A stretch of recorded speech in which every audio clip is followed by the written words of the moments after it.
Oh yeah. We Yeah. on? Yeah, we're ready to go. So let's go. Let's go! Hell yes. Hey Unbelievable. guys, can you believe that? I. Oh my. What just happened? What? Okay.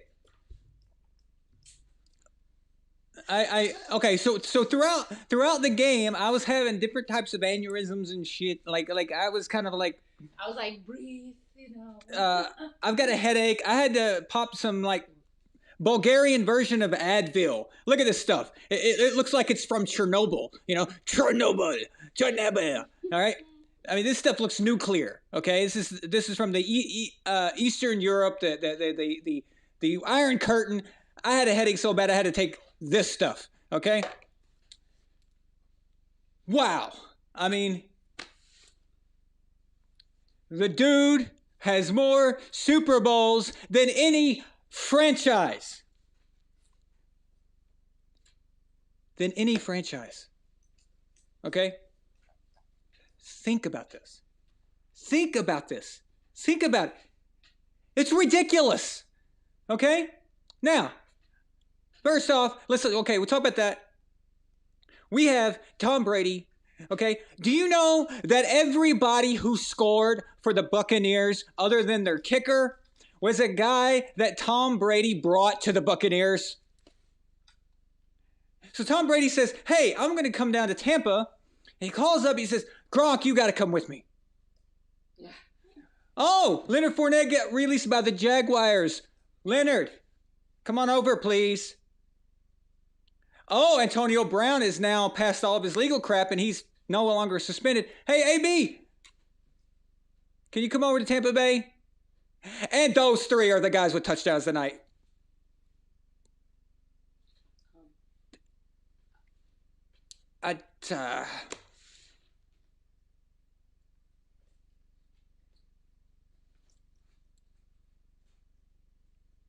Wow. Okay. So, because I don't want to get caught up in all the Tom Brady, fellatio that's probably going to happen tonight. So I want to get this out now. Todd Bowles of the Tampa Bay Buccaneers is freaking amazing. This dude called a game that made me not, okay, for once, guys, I was not watching a game going after every play. So why did they call that defense? Why did they not put, why did they, I didn't do that, did I, Milena? At all. No. The whole game, every defense I was calling, Bowles was doing every I mean that backwards. But I agreed with everything. Every time I said we need to do this on this drive, we need to do that, Bowles would call it. I mean, it was perfect clockwork, over and over and over. The dude is amazing. Todd Bowles is amazing. So props to him. Props to everybody on the Bucs defense. These guys played like a unit. I know that's kind of cliche to say that they play like a team and all this other stuff, but you tell me who the weakness was. Tell me who the weakness was on the Buccaneers tonight. Barely any mistakes, anything, right? I mean, it's just amazing. They were so strong. It's amazing, absolutely amazing. So, props to him and props to that defense. That they were. Oh, by the way, Ryan Suckup, 52-yarder. Okay, and by the way, their kicker, the Chiefs kicker, made a 52-yarder. I told him, I said that is a hard kick. That should be. Yes. It's a Super Bowl. You kick a 52-yarder, it should cost 4 points. I said that's a hard kick. You don't get many of those. And then Suckup turns around and nails one. Okay, let's do it, man. Let's do it. So I had a problem with one thing, which was they didn't call Tom Brady to go for it on the goal line on 4th and 1. That's the one I was called and Belichick would have said, give it to Tom. Okay, but that put the Chiefs back in bad position. They were eventually the Bucs got the ball back for them. Then that stupid penalty on the return by the Chiefs and put Tom Brady up, and then they had repunt it, and the punt was a shank. and then that put Tom on the 40. And then they scored a touchdown from there. So basically, the same thing happened. Yeah. The sequence was the same. It just took longer. And I don't know if about y'all, but it's probably a good thing it took longer because in the end, because it kept Mahomes off the field. It worked. Yeah. But yeah, that was the only thing I was going to agree with, but or I had a problem with. But that was early on. So we took Patrick Mahomes. We took the Chiefs very seriously. I wasn't okay until there was like 4 minutes left. I was still like yelling at the TV, like, dude, what are you doing? You know, just like losing my mind. So, guys, this wasn't just Tom winning his 7th. This was against a solid, great football team. Okay, this is against a guy that they're saying is the next GOAT or whatever the crap, or baby GOAT or whatever you want to call him. Okay, fine, whatever. It's ridiculous, and we can go on that all day. But it was about who it was against. He took out Andy Reid. Mahomes had the better coach tonight, and Tom still prevailed. Tom and the Bucs still prevailed. So it's amazing. For anybody who wants to get any crap going about Belichick and Brady and all that, I have.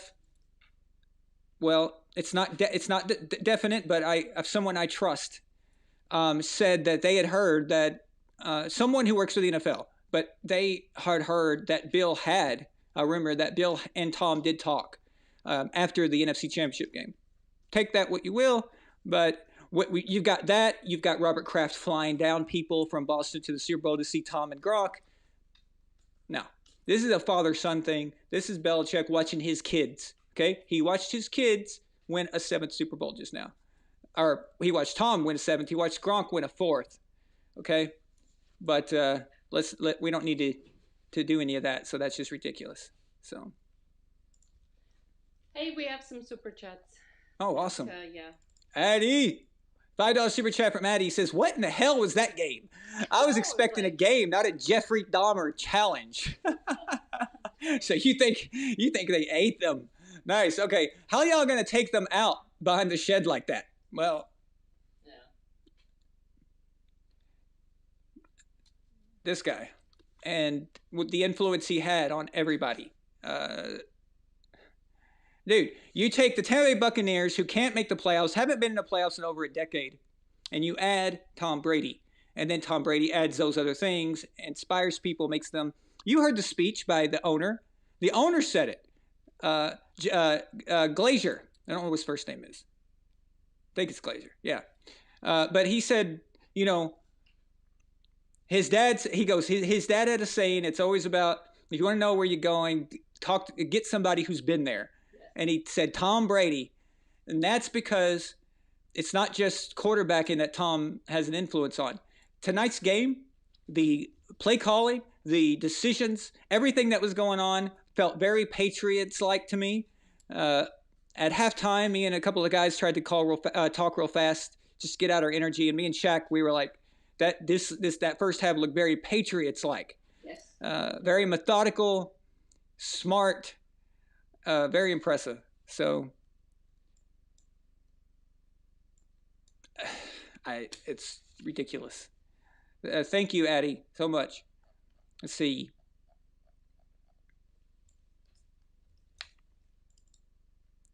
And guys, if you're new to the channel, please subscribe and hit that bell icon to be notified when we go live. We have a $2 super chat from Pablo Emmanuel Cavalcante de Salis. He says, GOAT, amazing. Brady is outstanding, unparalleled. I just can't, I don't know. What the hell happened here? Good for him. Okay, I was hoping for a win. Yeah. Okay, I wasn't expecting a pillaging. Okay, I didn't expect this to be Genghis Khan running through Eastern Asia, all right, and just wrecking everything in his path. I didn't see that happening. I mean, it's just unbelievable. What is it that we just watched, guys? I mean, really? I'm going to have to rewatch this game 14 times to figure out what happened here. $7 super chat by Matthew Hawley for 7 championships, baby. He says, you got me eating my words. Tom Brady is the GOAT. Here's a $7 for the occasion. Thank you, Matt. I appreciate it, man. That's cool of you, actually. Thank you. Hell yeah.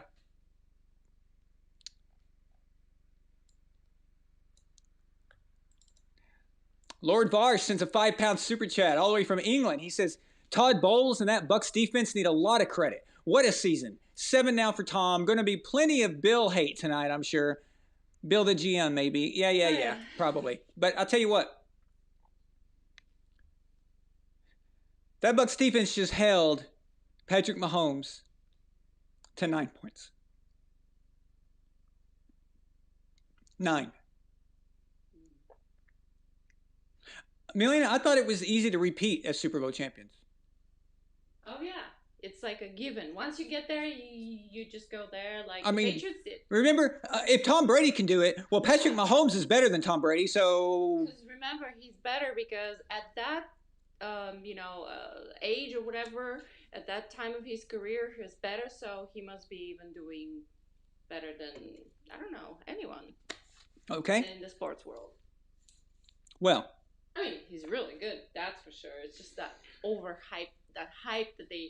and these expectations that they create, they're really undermining the complexity of and what it takes to really win. It's not just one thing. You know, the Patriots dynasty is a whole bunch of factors. Exactly. If you were to only listen to Tony Romo tonight, you would have thought that Patrick Mahomes was up by 45 points. Yeah. I couldn't tell.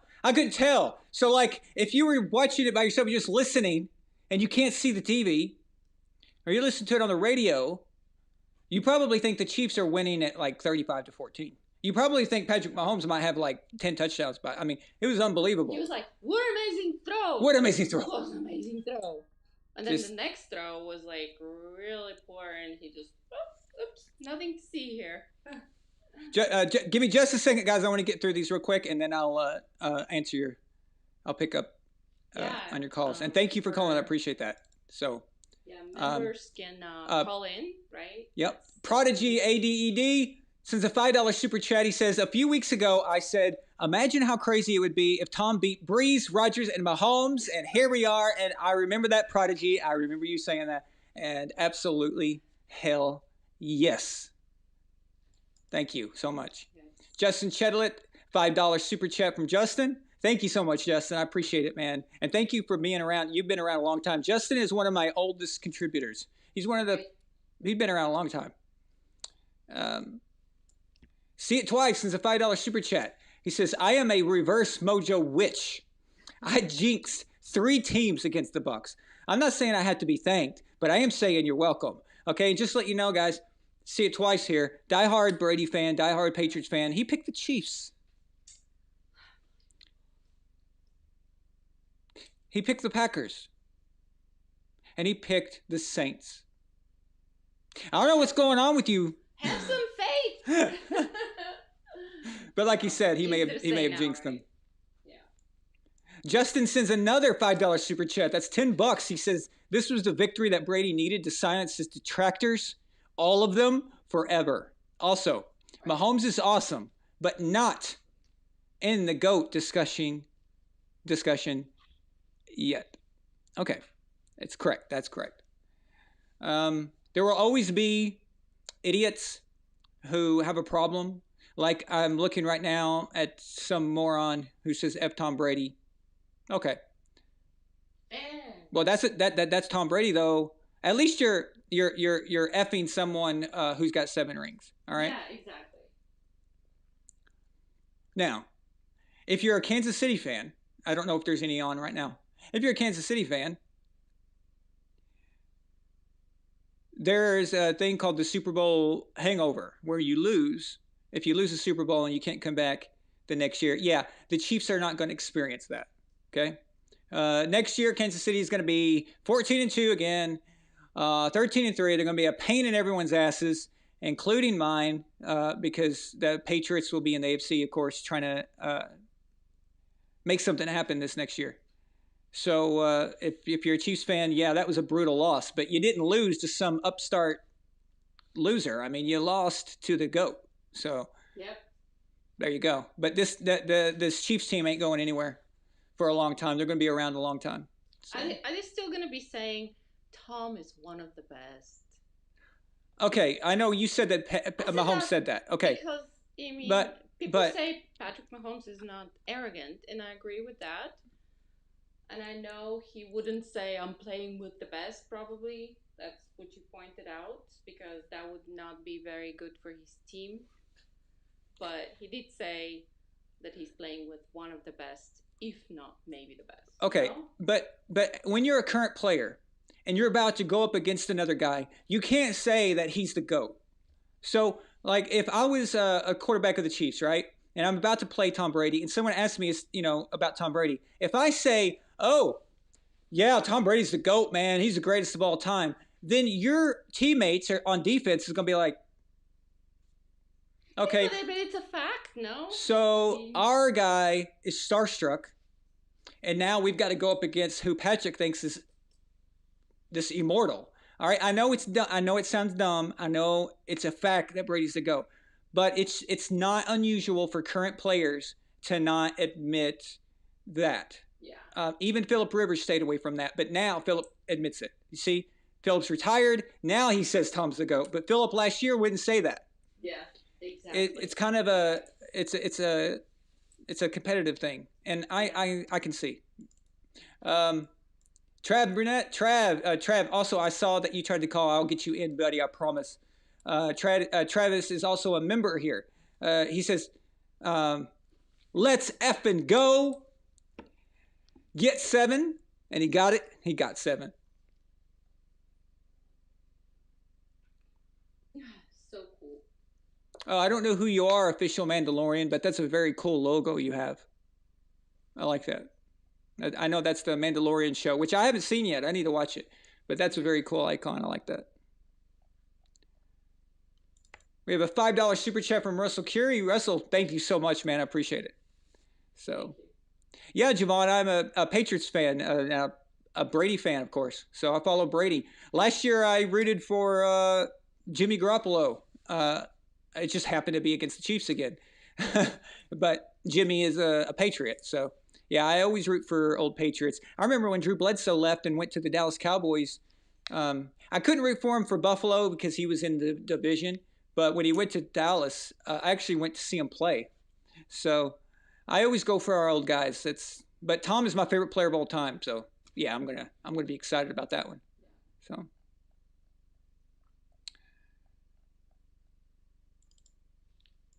Like, it would be weird of me to wear Bucs jersey. I can't do that. I'm not a Bucs fan. But I like Tom. Luke sends a $7.43 super chat. $7 for the 7th Super Bowl. 43 for Tom's age. That just freaking. I actually forgot that Tom was 43. He says, I think we might as well establish something. That Brady is the GOAT is no longer an extremely well-reasoned argument. It's now an indisputable fact. Right. That's what I'm saying. I thought it was before. Well, but Luke is absolutely correct here. He's absolutely correct. That now, okay, it should be now to where if you say, oh, he's not the GOAT, and the reply should be, what are you, stupid? That should be the response. Yeah, exactly. If you don't think he's the GOAT now, then you are just a hater. That I don't know what else to tell you. 3 touchdown passes, no picks, against the best quarterback in the league right now. Right. Although I know that's kind of a little weird because Tom plays the defense, and I get that. But still, I mean, if Mahomes had won, I would be up here saying, wow, what a great victory. Mahomes just played the GOAT and won. Yeah. Okay, so I'm going to enjoy the victory over a great player. So I'll take it. Take it all day. Akash Modi sends a $5 super chat. Says, oh, I can already know I'm going to like this one. Wade Phillips and Steve Spagnuolo, Brady won finally against both. Plus, Breeze, Rodgers, and Patrick. I watched history in the making. Yes, guys, I'm not really even sure what we watched tonight. It's insane. And of course, Akash here is referencing to Wade Phillips, who was always a pain in the ass. His defense in Denver, when he had Von Miller and those guys, took us out in 2 championship games, and that was very, very frustrating for us. But then Tom got payback against Wade in the Rams Super Bowl 2 years ago, in Super Bowl 53. And then Steve Spagnuolo, of course, was the defensive coordinator in 2007. That ruined Tom's perfect season. They hit Tom all game long. They tried to murder him, it looked like. And then Tom got his revenge tonight against Steve. So that was sweet. Holy crap. Trav Brunette sends a $55 super chat for Super Bowl 55. The GOAT. End of discussion.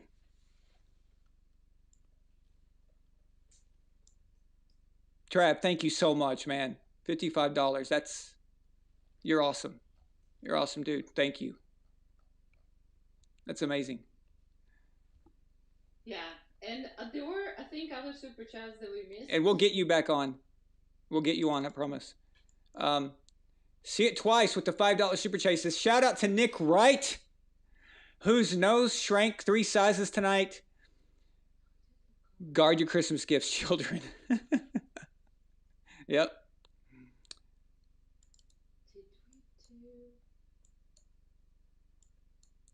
Okay, these lights are driving me nuts. I'm sorry. I was trying to go without my glasses, and without, but these lights are giving me problems. John Thomas Chavez is a $10 super chat. He says, Thomas, Edward, Patrick, freaking Brady Jr. Great game by Tampa Bay all around. Don't bet against Brady. Who gets his blowout win? This is Tom's first Super Bowl that was won decisively. He said, refs didn't collude. Coca-Cola's on me tonight. Yes, baby. So John Thomas Chavez, thank you for that $10. That goes a long way in Bulgaria. Okay. Let's go. GOAT. Tom Brady equals GOAT. Thank you so much, man. And basically, also, I want to reference what John is saying about the blowout win. Is because the knock on Tom against Joe was that Joe blew out the Denver Broncos. He never had a close game. He didn't even give them a chance. Okay. What now? Now what? Now what? Like, what else? When Peyton won a Super Bowl with Denver, they said, Peyton Manning, the first guy to win a Super Bowl with 2 different teams. I said, that is Peyton's crowning achievement. I know that Peyton wasn't his best in 2015, but he got it done, okay? And if you think about him winning that Super Bowl in 2015, it was more of what should have happened sooner because of how great he played. The defense did him a solid. Von Miller and those guys helped him out, and he got it done. And I said, that's his crowning achievement. That's his greatness right there. That's what he needs to hang his hat on, is that he got another Super Bowl with another organization. Because the moment Peyton got to Denver, it was completely different. Completely different. Changed everything. Changed everybody. And now Tom has done that. So what? What now? What now? Oh, by the way, I haven't even mentioned Brady's MVP again, baby. Oh, yeah. 5 Super Bowl MVPs. He's got more MVPs than any Super Bowl MVPs than any player, any quarterback has Super Bowl rings. Right. Exactly. Only Charles Haley is the only other player with 5 rings. The most Super Bowls quarterbacks have is Terry Bradshaw and Montana with 4 each. Brady has more Super Bowl MVPs than any other quarterback has rings. Okay? Think about that. Think about how ridiculously Ridiculously ridiculous, that is. Damn, I'm jacked up. Shit. All right.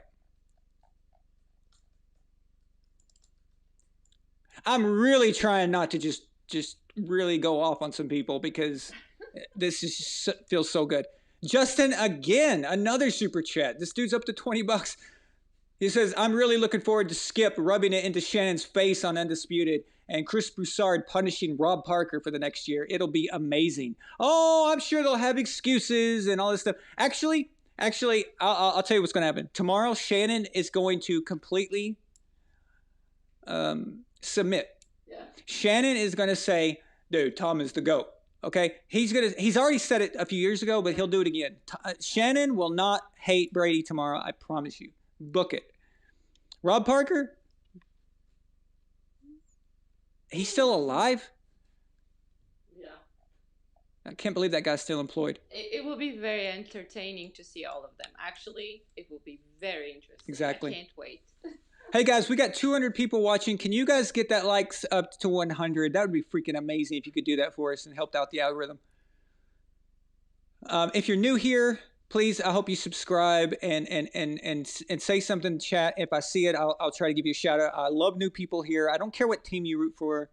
I just want you here because this is a football channel. Okay? Psycho Mantis is a $5 super chat. He says, TB12 has more Super Bowl MVPs than Montana has rings. GOAT. Exactly. You read my mind, buddy. Rafael Higoy, our resident 49ers fan, who loves him some Tom Brady, who's a Bay Area guy. Probably, he wanted to be a 49er. Rafael, last year, his heart got broken by the Kansas City Chiefs. They made a comeback on his team. But Rafael, this year, Brady gets revenge for you, buddy. Tom Brady took revenge for the 49ers as a Bay Area boy. Let's effing go. Hell yeah. Tony Ubison, straight from 50 Denmark. What do they call those things in Denmark again? Dawkins or something. Anyway, $50 super chat from Denmark. I'll just, whatever. Super Bowl 54. Yeah, wait. Super Bowl 54. I'm an idiot. Super Bowl 44 MVP, Drew Brees.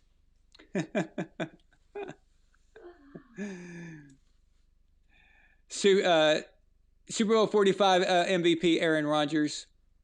Super Bowl 54 MVP, Patrick Mahomes. Tom Brady slayed them all in consecutive weeks. Who do I think should have won MVP? Oh, it had to be Brady, right? I mean, three touchdown passes. How many yards did he have? I don't even know the stats. I hadn't even got to look. But it was either him or Gronk, right? Because the defense, they're great, but there was no one that's what's so great about that defense tonight. There was no one guy who was just all over the place. They were all over the place. Right. I mean, who do you pick? Everybody was around. Everybody did their job. Yes. It's crazy. So you can't. That's the thing about that MVP thing. It's weird. Like you've got to select one guy. Like in Super Bowl 53, I thought Stephon Gilmore was the MVP, but they gave it to Edelman, which is fine. But I think that when you have a lot of catches, a lot of yards, and it doesn't convert to points, I think that should count against you. And Stephon Gilmore made the biggest play of the game, which was, well, other than Gronk's catch. But Stephon had that pick. And the defense, he represented the defense in general. So it's not just Stephon Gilmore, but it should have been a defensive player, I thought. But yeah, tonight, if it's not Gronk, it had to be Tom, right? So thank you so much, Tony. I appreciate that, man. Love seeing the European stuff there. That's awesome. Yeah, and I think we missed some earlier super chats, kind of like before we started or at the very beginning of the show that I cannot see. But thank you guys, and Aaron will get to them.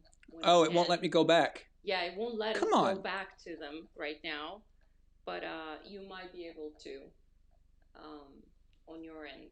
Crap! I'm so sorry, guys. If you did send one before we got to it, let me know, and I'll. Yeah, it won't. It won't let me go back. Yeah. That's stupid.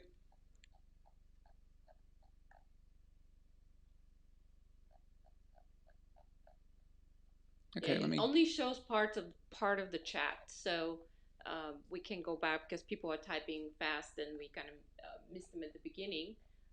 It was kind of at the very beginning of the show, but thank you Okay. so much.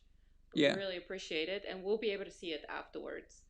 Yeah, and Right? I'll make a Yeah. note If or you if you a if you comment. want us to still say what you said with the super chat, please type it again, and we'll read it. Right? And if not, next show I'll point it out Yeah. because I'll after the show the YouTube lets me see all of them. Right. So, Adam Mangold, what's up, Adam? By the way, Adam is currently a co-host with Walker on the Walker Report, and I didn't even know that Adam had joined him. So check that out too. They've got a good show together. Adam's a good dude. Adam's been around. Adam's been a VAS subscriber since way back. He sends a $7.43 super chat. That's a big number tonight. 7 Super Bowls, 43 years old. He said, I had Tampa in the Super Bowl from day one, all the way back in August. I believe you. He said, I wish I had the confidence to screen cap. I wish I had the confidence to screen cap it back then. Okay, I'm not really sure. I don't understand the last sentence, but thank you so much, Adam. I appreciate it, man. Mary, where you been, Mary?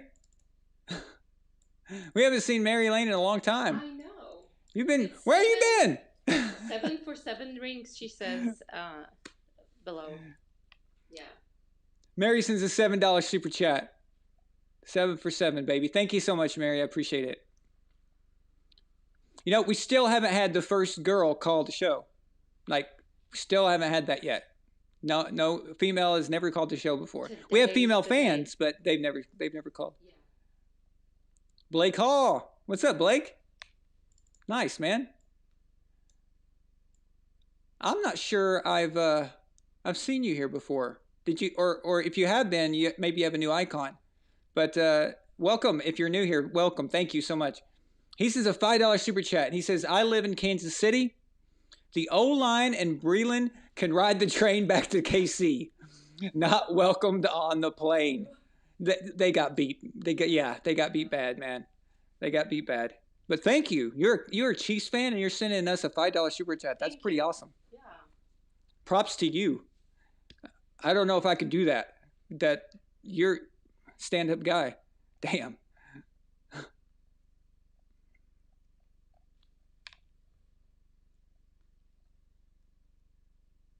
Wow. Raphael sends a $55 super chat. Holy crap. He says, give me a loud let's go. Yeah. Milena, you're going to have to defend me if the Bulgarian police come here, okay? I know. Just, I guess, do, Let's go! Woo! Let's go! It's 6:19 a.m. right now on a Monday morning. Everybody's going to work, and they're like, those people next door are always fighting. They probably think I'm beating Milena. Like, like he's yelling at me. Let's go. Let's go. They're like, why is he always yelling? Why is he always saying let's go to that girl all the time? Oh boy. Wow, Raphael, thank you so much, man. But remember what I said, guys, how hard it is to win a Super Bowl. And I felt, Blake says, all love, bro. We just lost the game. No one's fault. Yeah, it's a great game. A great game for Tom, but a tough game for Kansas City. But that's what I was saying the other night. Last night, I got against a bunch of Chiefs fans trolling me because all I was trying to say is I didn't want them to get too worked up and thinking that it's easy. It's not easy. And there's so much involved. So many things have to go right. So many things have to go right. Stars had to align. Right. Yeah. But at least they're young, so they're going to be back. But to tell a lot of the the pundits out there were telling Chiefs fans, okay? They were telling them, oh, if Brady wins, if can win 6, then Kansas City can win 7, Yeah. that kind of talk. And then you got Tyreek Hill during the regular season getting in front of Antoine Winfield's face and going like this, okay? Taunting right in his face while he's scoring a touchdown. Right. So tonight, Antoine Winfield got in his face and went like that. And what that represents is basically saying, dude, you were celebrating your second Lombardi before, as they say in the old days, you're cooking rabbits that aren't yet caught. And that's what they were doing. You cannot think like that. And then, like I said last night, Sammy Watkins, he said, am I going to return to Kansas City next year? Yeah, I'd like to return for a 3rd ring. So he was saying that they had already won this game. Yeah. Well, talking about arrogance. Yeah. The only guy on the Chiefs, or the main guys on the Chiefs that I don't hear this from, is Mahomes. Patrick doesn't say Patrick that. doesn't. Yeah. He doesn't talk like that. No. In fact, Patrick talks more like Tom. Patrick says, like, nothing's easy. We've got to be perfect, and that's. I feel like the best, like the guys who really are the best, or guys or gals, are more humble than the others, right? I mean, a lot of times, yeah. It's because they know who they are. They know what. I mean, being the best speaks for by itself, so you don't have to also be arrogant, Usually guys who are arrogant, it's because they want to be on that level. They want to be at that height, and they don't feel like they're there. It's an insecurity. It's an insecurity. Yeah. But if you know you're good. I mean, I know a world champion of multiple times who is so insecure, always talks about, themselves. So, not going to mention any names, but yeah. There's some other super chats. Okay. That we missed. Man, I wish all Chiefs fans were like Blake Hall. Last night was ludicrous. Yeah, we had some trolls last night, but they say there's always trolls, and our channel is pretty lucky not to have that many. Yeah, it seems to be worse when the Chiefs are playing. Yes, when the Chiefs are playing, but when they're winning, it gets worse. Tonight, let's see. I mean, it's a little different, yeah. Rice Cream Man says a $5 super chat. He says, I think today just goes to show how hard it is to win a Super Bowl. Absolutely. Yeah. Breeze and Rodgers never made it back. Manning didn't win a second one until 9 years later. Exactly. There was 10 years between Tom's 2004 Super Bowl and his 2014. And in those 10 years, he even made it to the Super Bowl twice and still couldn't win. All right? And that's the greatest dynasty of all time that couldn't get that done. It's really hard, guys. It's really hard.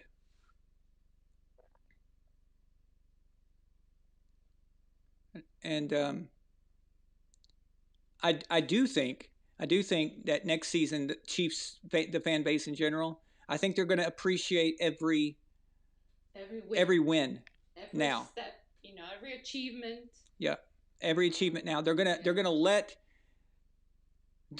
it happen, basically. Yeah. And now they can enjoy the ride more. Not think, okay, now we're the new dynasty, like it's a given. Right. It's not. Yeah. Yeah. So.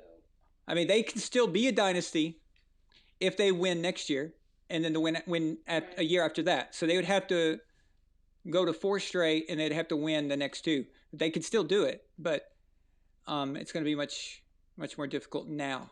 So Adam Mangold sends a $5.55 super chat. He says Dan Marino only went once. Oh, screenshot. Okay. Gotcha. All right, that makes a lot more. That makes more sense. I was like, wait, what? And, but yes, Dan Marino only went to 1, and he didn't even win it, guys. And that's, and that's Dan Marino. That's Dan Marino. That's Dan Marino, coached by Don Shula. Yes. And he could only get there once. Hey, you missed something. Luke R became a member. So. Oh, that's that damn thing. It doesn't tell me. Yeah, the software is. Thank you. Yes. Yeah, the software doesn't tell me when people become members. Yes. Luke R is a cavalry diplomat priest, and we'll be contacting you to ask you what kind of life you want. in the VAS universe. However, we were just waiting until after the Super Bowl so we could. That's an off-season thing that we wanted to focus on because membership is not just membership here. It's a club we're building. It's a group we're building. And when we get to 100 members, we're going to hopefully after we get back to normal and COVID's not as restrictive with groups and stuff, we would like to have a convention. You know, after 2027. So in 2027 we like to have a convention. The newest thing is everybody's talking about that we're gonna live like that until 2027. Yeah, I don't even know. Anyway, let's enjoy the victory. Melina, another $55 super chat. Yes. Jesus. Where is it? Okay. Jeff Limos, thank you so much, man. Thank you. You guys are amazing. Jesus. He says, what can you say about the old man? Nothing. Except he's the GOAT. He's the GOAT. Beware of high-powered offenses in a defense that is spotty, a defense that has weaknesses and some problems in certain areas. That's always a bad combination. We learned that lesson as Patriots. We learned that lesson in 2011 when Tom Brady carried that awful secondary, who was 31st ranked defense in yards. And if you don't think yards is important, I know points allowed is also important, but yards is important because it's about field position. And so that can be really obnoxious if you're constantly getting put in bad field position. But they ran into the New York Giants, and I just stopped it. And that was it. That was the end of that one. We know about 2007. We know about Peyton Manning, highest scoring offense in history in 2013. They ran into the Seattle Seahawks and just got completely annihilated. You got Patrick Mahomes throwing 50 touchdowns in 2018, and they just ran into Bill Belichick and Tom Brady and got beaten in their own stadium. I mean, offense is great, but you've got to have a defense or you're going to have a problem. Last year it worked out. Last year it worked out for them. Yeah. But it's rare that it does. You've got to have a whole group there. And props to them, by the way, though. They did go out and get Steve Spagnuolo, and they got him. They got Steve specifically to stop Brady and the Patriots. Okay? That's why they got Steve. Right. They hired him. They fired their defensive coordinator, who they aren't happy with because of the 2018 AFC Championship game. However, Andy Reid should have been calling some timeouts there at that last drive because his defense was exhausted. But whatever, they fired that guy. They brought in Steve Spagnuolo. Why? To stop Tom Brady. Specifically, yeah. On the Patriots. They never thought that they were going to be playing Brady in the Super Bowl as an NFC quarterback, okay? So their hiring was for that reason. And it ended up happening anyway. But so props to them for going out and getting a guy that did give Tom problems in the past. And I would have hired him too. I would have hired him or Wade Phillips. If I was trying to stop Tom Brady, I'd hire one of those guys. So that was a good pickup by them. But it's just not enough. Wasn't enough. You got to have the personnel too. Psycho Mantis, $5 super chat. He says the Seahawks and Eagles fans said the same thing. Tom Brady put an end to that, and now put the KC dynasty to rest. Well, on hold. They could still do it. They could still win and win again. It's not over because we dropped a Super Bowl. Remember when 2002 we didn't even make the playoffs in 2002. So we had the 0-1 run, and then we came back and then had the 0-3 and 0-4 run, and that's a dynasty. And then we won 2014, couldn't get in 2015, but then won 2016, lost the Super Bowl in 2017, won again in 18, and that's a second dynasty. So the Chiefs can still do it. We'll say it put it on hold. Yes. But Tom Brady is coming back. He already said that. So Hey, Trav. Yeah, I can get. Go ahead. Dinnerling, €5 straight from Germany. He says Tom Brady protected his former self, so he is the only quarterback who won back-to-back Super Bowls since 2000. Exactly. So he defended his honor because he's the last quarterback to have two Super Bowls in a row. So, Mary Lane, another super chat. Thank you, Mary. I appreciate it.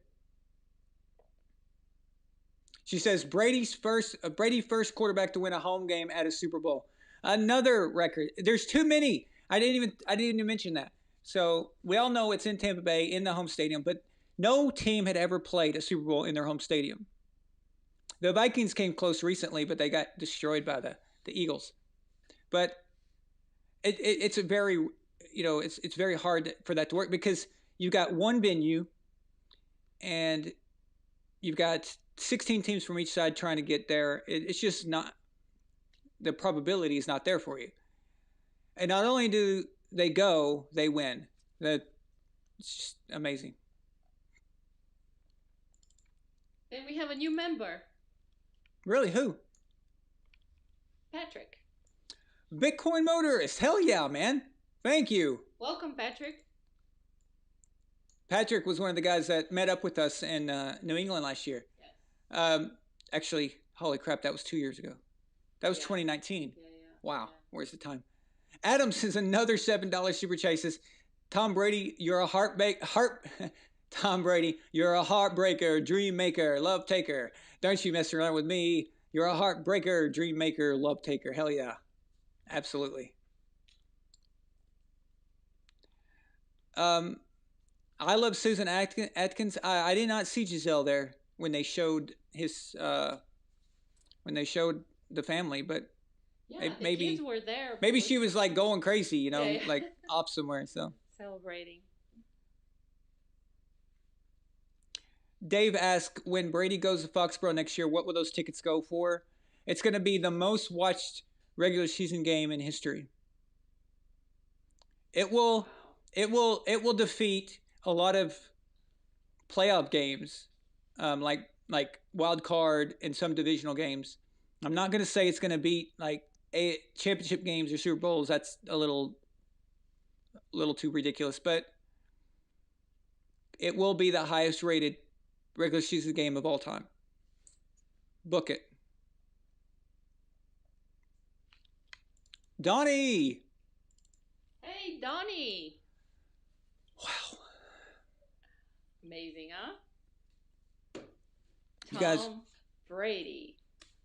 You guys are crazy. Tom the Gronk. We got a lot of new members tonight. I really appreciate that, guys. Thank you so much. Take a pick. 1313, also known as Donnie. This dude is awesome.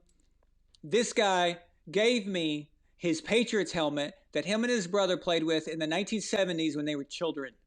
It's the old Pat the Patriot helmet. This guy gave it to me as a gift. And I had just met him. Yes. Just met him. When we met him for the first time, he brought me Patriots hoodies, yes, shirts, blankets. You've seen the shirt and the hoodies on the show. I wear them a lot. Got Melina a hat. Actually, our beanie. Yeah, beanie. The funny thing is, Donnie came back. I hadn't seen him in a while, and came back last show. What was it, yesterday? Yeah, sure. Yes. And I was gonna, before I showed on the screen, I was gonna wear the hat that Donnie gave me in Boston. But for some reason, I changed it because it was a Patriots hat. I didn't want to confuse the audience or whatever. I don't know. I just changed it. It was funny, but there's Donnie again. He's awesome. He also brought me a bunch of Coke. Yes. In a glass bottle. He came with a case of Coke bottles. This dude. And if you've been a member of if you've been watching the show, you know that the story. The Coke thing. Of the Coke. I'm a Coke addict. Yeah. He's like a Coke addict. Well. If you work for Coke or know somebody, tell them to sponsor me, please. Yeah, we're working on it. We're working on it. Getting there with more, subscribers. So Donnie sends a $50 super chat. He says, Sending Lev to you both. Hey, how did he know that? He knows. Damn, Donnie, you know your stuff. Okay, Lev it's actually Leva. Yeah. It means it's a dollar in Bulgaria where we're at. Yeah. Lev is Lev, Leva. Leva is the plural. Yes. Yeah. So, Totally. nice one there, Donnie. But actually, Donnie, your $50 is about 83 Leva. So it's a good conversion. He's sending Lev to you both in the form of bucks. Milena, your saying is so appropriate. Wait. Whoa. We're gonna have a T-shirt with that, I think, by somebody suggested death to the opposition. If you guys don't know, it's a joke. It's an inside joke. I just want to let everybody know, since we got so many people on who don't know about it. So when I first met Milena, she's from Bulgaria, so she had not watched NFL football. It's not popular here. They watch like water polo, and I think one of their favorite sports is watching two guys like rip each other's heads off, and gladiatorial combat and things like that. So, wrestling bears, it's just a bunch of weird stuff. But anyway, so I was showing her the NFL, and we were playing the Texans, and the Texans scored, and she gets all pissed off about it, and she's like, death to them. I'm like, what the hell's wrong with you? Do I want to be dating this chick? She's crazy. It's like, whoa, okay, that's cool. I say, I get intense, but she wanted death. And then later on, she said something regarding something bad about the opposition. It's kind of like from communism, It's from communism, but it was It's like death to the opposition. Death to the enemy, or death to the opposition. It's like it's a little more hardcore. Milena, I have never heard anybody in America use the term opposition like that. Yeah. Okay, we say the team or the opponent but we've never heard somebody say death to the opposition. Yeah. That is hardcore, dude. That is cold. That is Eastern Europe right there. That's Cold War talk right there, man. It's crazy. But anyway, that's the deal. So we need to get that on t-shirt though. Death to the opposition. Yeah. Blake Hall, Chiefs fan, is back. He sends a $5 super chat. He says, do you think Brady should be the Super Bowl MVP? I believe that defense did most of the work and Brady benefited from the good field position. MVP should be number 45. Well, the thing is, it's it's both. So the defense, yes, they did great. But I don't think there's one player that was stand out enough to overcome Gronk and Tom's singular performances. That's the thing. So you could even say that Fournette and Jones, they were running like crazy, right? So then you would have to say the offensive line. Tom didn't get touched tonight. I think the only time he got touched was when the fumble snap and he tried to cover up the ball. Isn't that? Maybe they sacked him one more time, but I don't think they touched him that often. So the offensive line was making holes for the running back. So then we'd have to go into that area, right? If we're going to talk about the defense. The defense as a whole, yes. But when they vote for MVP, they look at singular performances by one person. And when you do that, they're going to go with quarterback. So 3 touchdown passes and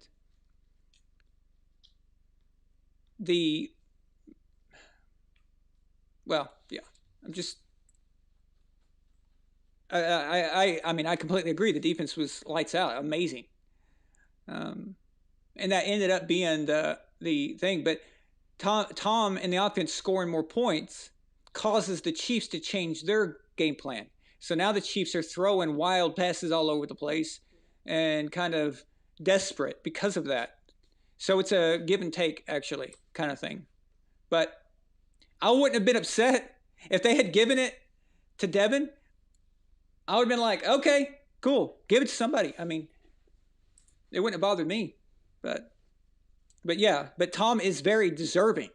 But Gronk was deserving too. I mean, who on the Bucs didn't play well tonight?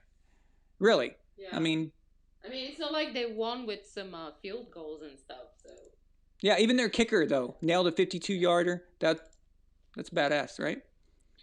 Mr. A, where have you been? Hey, Mr. A. $70 super chat. $10 for each Super Bowl ring. I love it.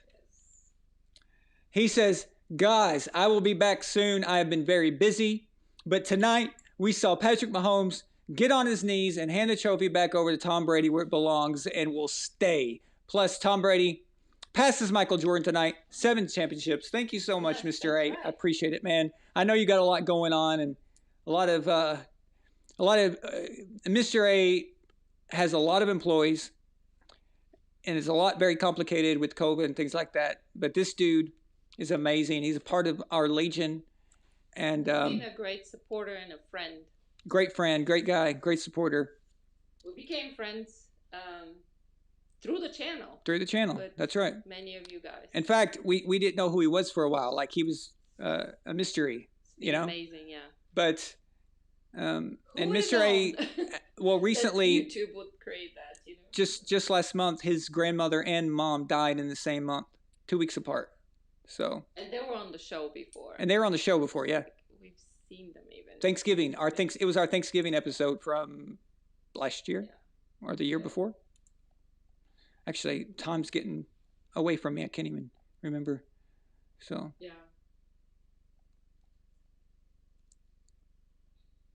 I love this. Bomber bombs. A Raider fan comes in and says, "Let's go. Chiefs lost." Now, that's funny because they're in the same division. They're rivals, but I would like to see the Raiders be better. I think the Raiders is an interesting team. Love their uniforms. They've got the best logo and uniforms in NFL and sports. Actually, they do. They actually do. Every time I pass by one of the stores. It's always like, damn, that's cool. Get one of those. wish I was a Raiders fan because I know that looks badass, right? It does. Yeah, we always say that because we live in LA normally, and Universal. When we go to Universal Studios, there's a store just for the Raiders, yes. And it's just they got so much cool looking stuff. So, Jesus Christ, you guys are insane. Shaq, another Legion guy, sends $100 super chat. But actually $99. $99 super chat. He says the Chiefs had 99 problems and Gronk and Brady won. The E to W. E to W, right? No, sorry. I'm not Jameis Winston. He says, we will be at that Bucs-Pats game next year. Come hell or high water. Nick Ron can suck a lemon. I'm pumped and jacked. Hell yeah. We will be at that game, Shaq. Let's go. We have to be at that game. We have to be there. We have to. Can't miss that. And it's going to be a great game. You know why? Because Belichick is going to use the money we have in cap space, and it's going to rebuild that team just as long as the Pats get a quarterback, as long as they get a QB. Matt Ryan, please. Shaq, thank you so much, dude. Thank you. Thank you, Shaq. Shaq is also a consul. He holds our highest position in the membership category, along with the red coat, Jason Patrick Saunders. Thank you, Shaq, so much. Israel sends $5 super chases, more rings than any other franchise. Unfathomable. First time Mahomes loses by more than 9 points in his entire life, including high school and college. Is that true? No. Jesus.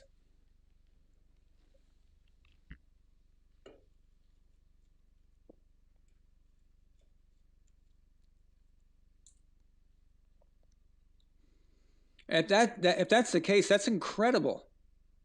I knew it was in the NFL, but college and high school, that's wow. Okay.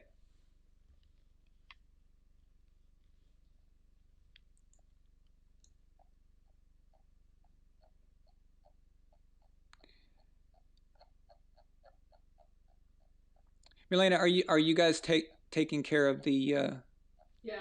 that whatever the hell that means? Something about pregnancy. Okay. That's the name. That's their name, so it's hard to remove. Yeah, they got to go. Thank you. $5 super chat from John Thomas Chavez. He says Gronk showed up, AB got his redemption, and Blaine Gabbert finally got a Super Bowl for the Florida team. That's true. I didn't think of that. That didn't draft him. P.S. Chris Sims is a douche. Chris Sims is a douche. See, I need to write a song. Yes. To counter Chris Sims' greatest quarterback I've ever seen, forever and ever. Yeah. You should. Yeah. That will be hilarious. Chris Sims is a douche. Thank you, John. Thank you for reminding me to say that. By the way, after they cut to the announcers after the Super Bowl, and it was Phil Simms and Bill Cowher, Boomer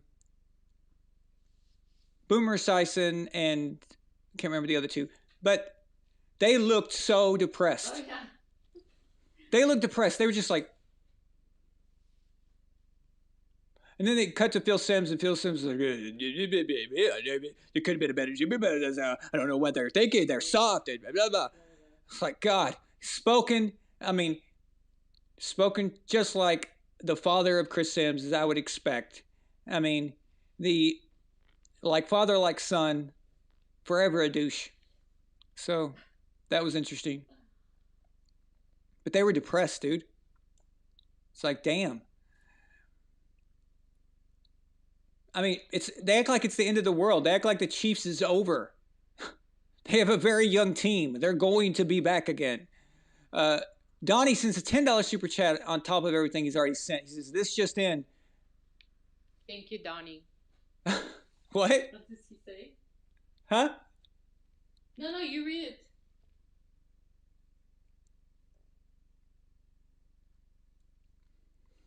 This just in, near fatal accident in Tampa between a Chiefs Yugo and a Bucs semi. I think that's a joke. So, Travis, yeah, I gotcha. So try again. And let me see. If you just signed up, go to the comment section on the channel. You might need to open a browser because you don't want to get kicked out of the show. But I'm going to post it again. It's for members only. Yeah, so basically if you became a member. And if you became a member, you have a link to the show so you can call in. And I'm posting it again right now. Yeah. Regarding membership, there are different layers. And I think the lowest is like $1.99. So. Okay.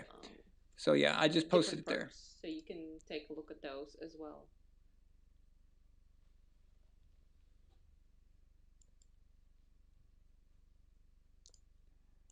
There we go. All right. So yeah, if you're a member, you'll be able to see that link, and you can call in. People on Skype were just calling in, and we were getting all kinds of jackasses. So.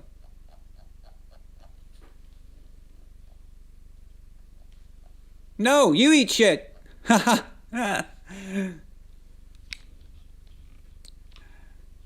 Tom Brady just got his 7th. So, and I'm not an Eagles fan. So.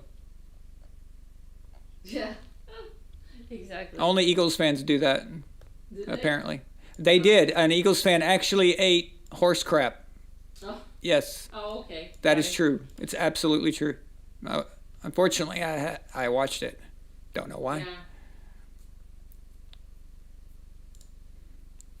So yeah, I just posted that link, so just refresh it. Go to the community section of the channel. And if you're a member, you'll see it. So. And if you're new here, please subscribe to the channel. And then hit the bell icon to be notified when we go live. Ding! Yeah. Ding!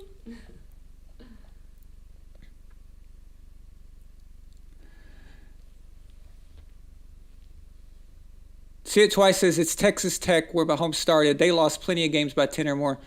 Okay, that sounded a little hard to believe because I knew he was at Texas Tech, and I just don't remember them being that dominant. Okay, Nate Burleson was on with them. Thank you.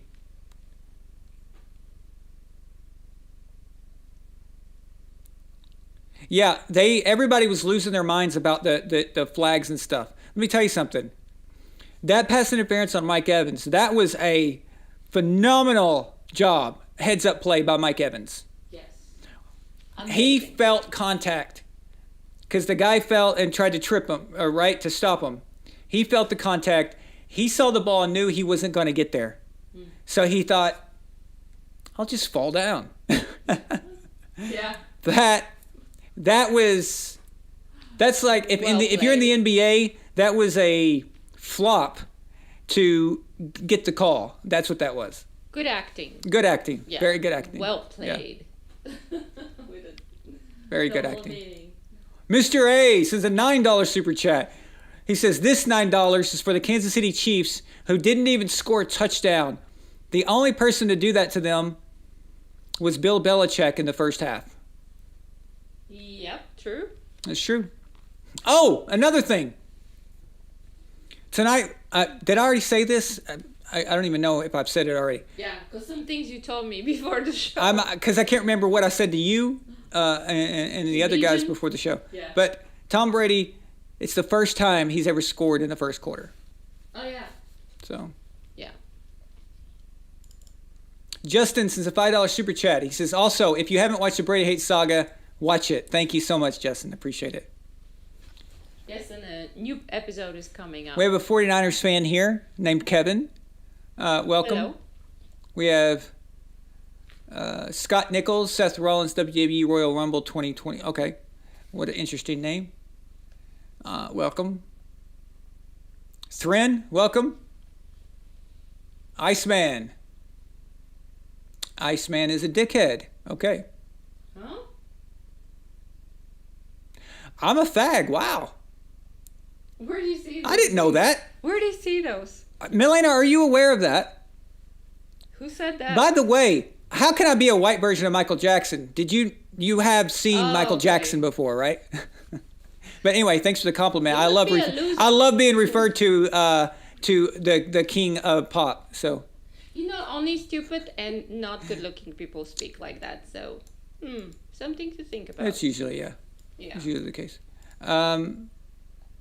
It's a good thing I read that before I thanked him for being here. I like seeing new people, but maybe I should read these before I mention them. I know.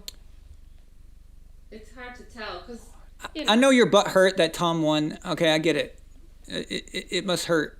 And this is a channel where we're like very excited and happy about it. Okay. But we're not gonna trash people like so badly, you know. Tres Largero sends a $5 super chat. He says, if Rodgers wants a second ring, he should just play backup on a Brady team. Damn. That's cold. Well, we try not to be mean. That's cold. Sometimes it's just... I will tell you this much. The Packers coach screwed Aaron over. He should have told him in that last sequence in the NFC Championship, he should have said, Aaron, you've got 4 downs here. And you go do it. Go tie this game. And that's it. That should have been the end of it. If Aaron doesn't convert, if they don't get it, then they lose with the ball in the hands of their best player. Okay? But you don't kick a field goal hoping that the GOAT is not going to get a 10-yard first down. You're an idiot. Sorry. But Aaron, as far as coaching goes, he got screwed on that one. So I'll defend him on that. Justin, what's up, man? Hang on just a second. I think I may have you muted. There we go. How you doing?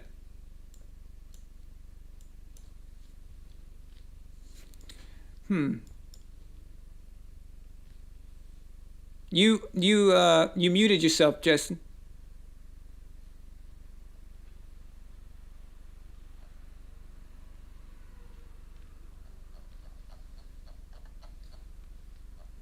Aaron Rodgers is saying F Aaron Rodgers. He's playing troll tonight.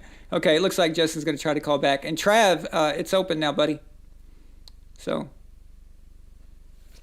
No, I'm not saying that Aaron isn't to blame, but the head coach should have left that up to Aaron Rodgers to do that. The quarterback has to know how many downs he's working with. He needs to know, okay, if I've got 4 downs, then I can do X whatever on first and second, third.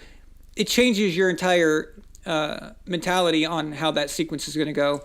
You got to be willing to let your star do that.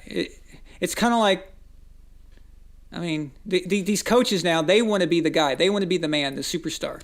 So, DK sends a £5 super chat all the way from England. It says, Echoes of 07.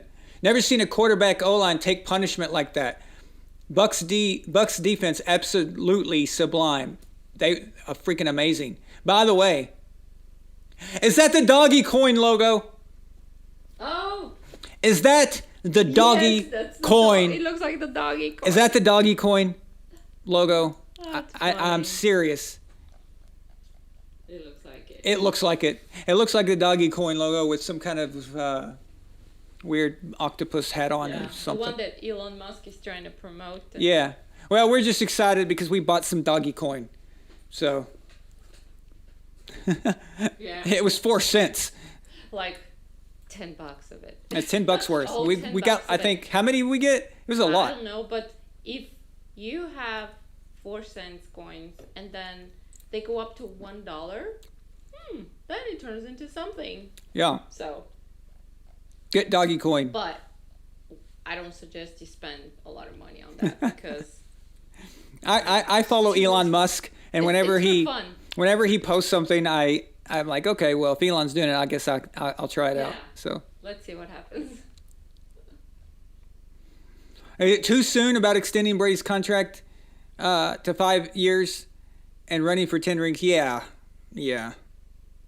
We do know he's coming back for sure. We knew that anyway, but he answered that when he was on the podium. So.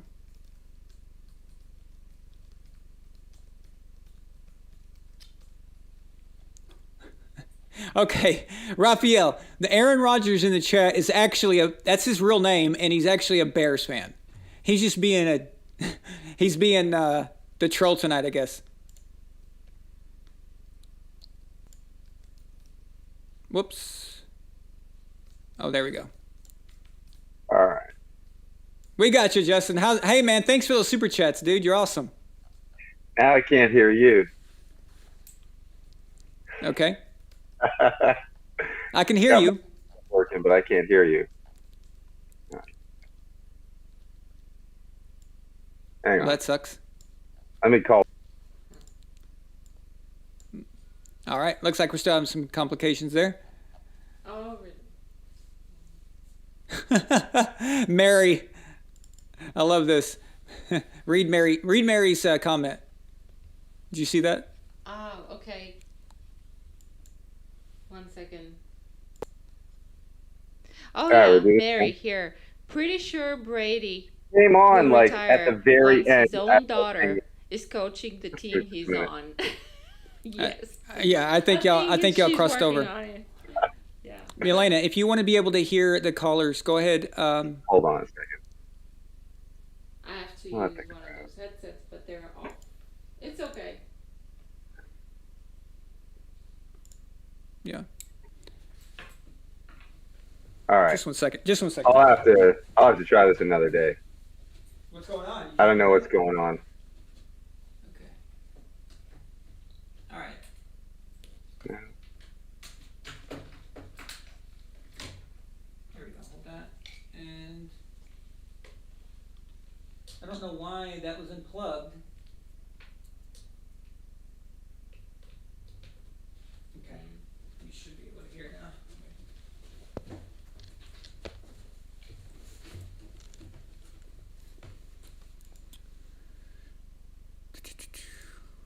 Okay.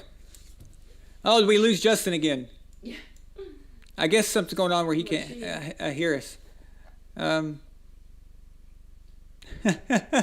See It Twice says, there was a fascinating episode of National Geographic tonight which showed a goat destroying a honey badger. Okay, so Milena, you want to try that again and read Mary's comment? I've got it up there. Okay. I kind of lost it. I've got it on the screen. Oh, but... I put it up on the screen. Well, the screen is fuzzy for me. Oh, here. Pretty sure Brady will retire once his own daughter is coaching the team he's on. I like that. And I'll tell you what. I saw her holding a Lombardi. Yes. And then I saw her brothers holding a Lombardi. And let me tell you something.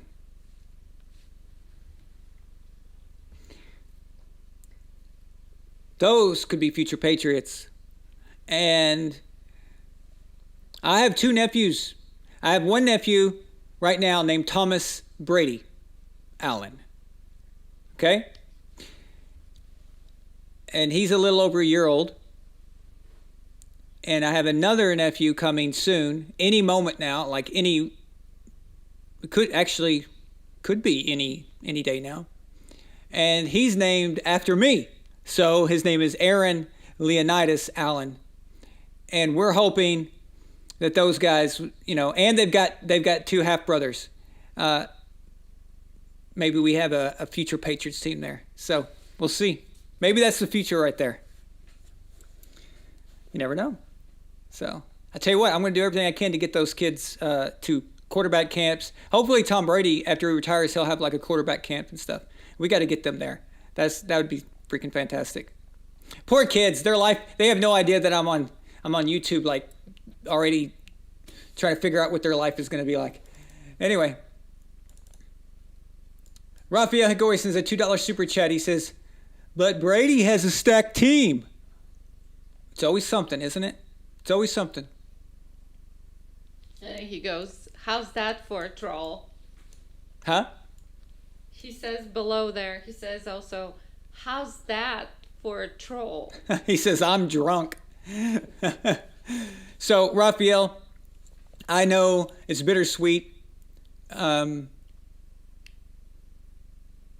as far as what I'm about to say, but last year, and I like Jimmy, but last year, if Tom Brady is your quarterback, you win that game. And San Francisco would be celebrating their 6th Lombardi last year. They had a chance. They wanted to go after Tom. I don't know how serious they were, but they wanted to. And maybe they should have. Now, Tom wouldn't have been a 49er last year, for that Super Bowl, but it would have been this year. But actually, it wouldn't have worked out this year anyway because of all those damn injuries. So...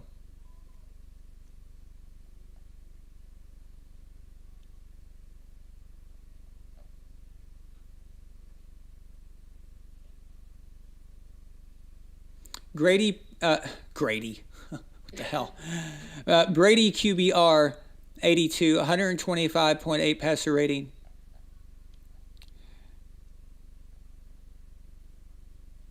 Yes, yeah, and I put that in the new Brady Hate Saga episodes. I said Tampa Bay is the worst franchise in the major sports, American sports, and they're now Super Bowl champions. So it's insane. It's unbelievable. Unbelievable.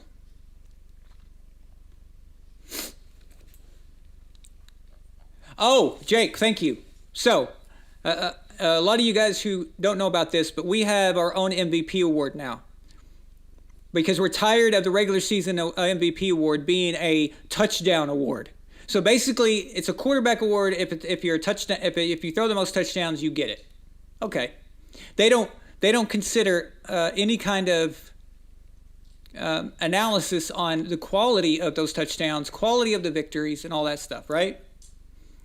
So we came up with our own formula, and it's not an MVP award for the all the positions. It's just a quarterback award that actually focuses on what they should be focused on.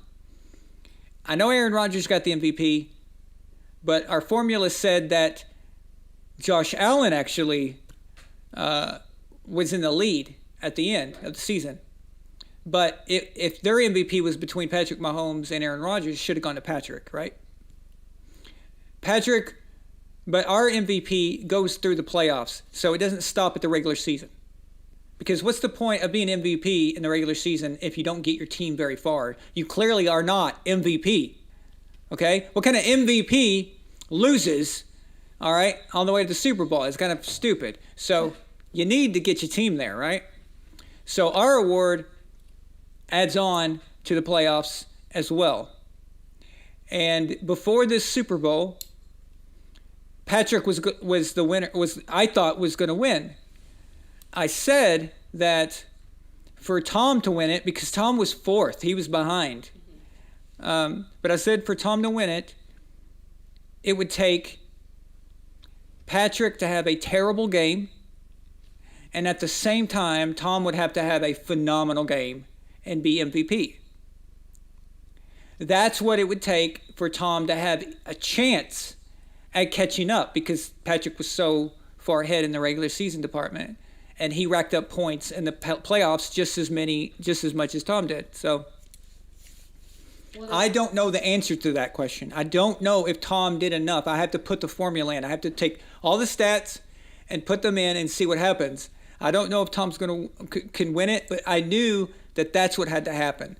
There was no other way. So like if Patrick and Tom both had great games and Tom still won MVP, it wouldn't be enough. Patrick would still be the MVP, would be the winner. But Patrick's game was bad tonight. I know he had 2 picks. By the way, those are tipped balls, okay? Tipped passes annoy the piss out of me. When a receiver doesn't make the catch and pops the ball up, that should not be a pick on the quarterback. That is so stupid. Now, if the ball is tipped at the line, that's on the quarterback. But if the quarterback throws a perfect pass to his receiver and the guy pops it up and then it gets picked off, that's the receiver's fault. That should not go as a pick in the quarterback's column. There should be a separate stat for that. But we account for picks only, and picks matter if you win or lose. Patrick lost this game, so his pick, the pick value is going to be high. That's going to be bad for him. He didn't rack up any numbers that was that impressive, and he lost. So that's at the same time, Brady threw 3 touchdown passes, had no turnovers, and got MVP. That could be enough to do it. I'm not going to say he did. I don't know yet, but that's exactly what needed to happen for that to work. I would love the first Von Allen Sports Supreme Leader Award. I would love to send this amazing trophy that we're making. By the way, the company got back to me, and they're going to start working on it soon. But this trophy is amazing. It's crystal. It's a crystal. It's made of crystal. It's freaking amazing. But I would love to send that to Tom, for Tom Brady to be the first recipient. But if it's not, I'll be happy to send it to Patrick, send it to Kansas City. That's fine too. But I won't know that answer until I put in the stats. So, but thank you for asking, because it gave me a chance to talk about it. So there's just so many things, you know.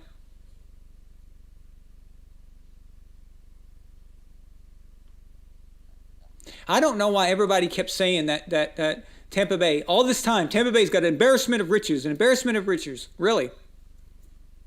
Where was this embarrassment of riches last year? You had Mike Evans, great player. Chris Godwin kind of came out of, he kind of started showing up, had a 1,000-yard year. That's great.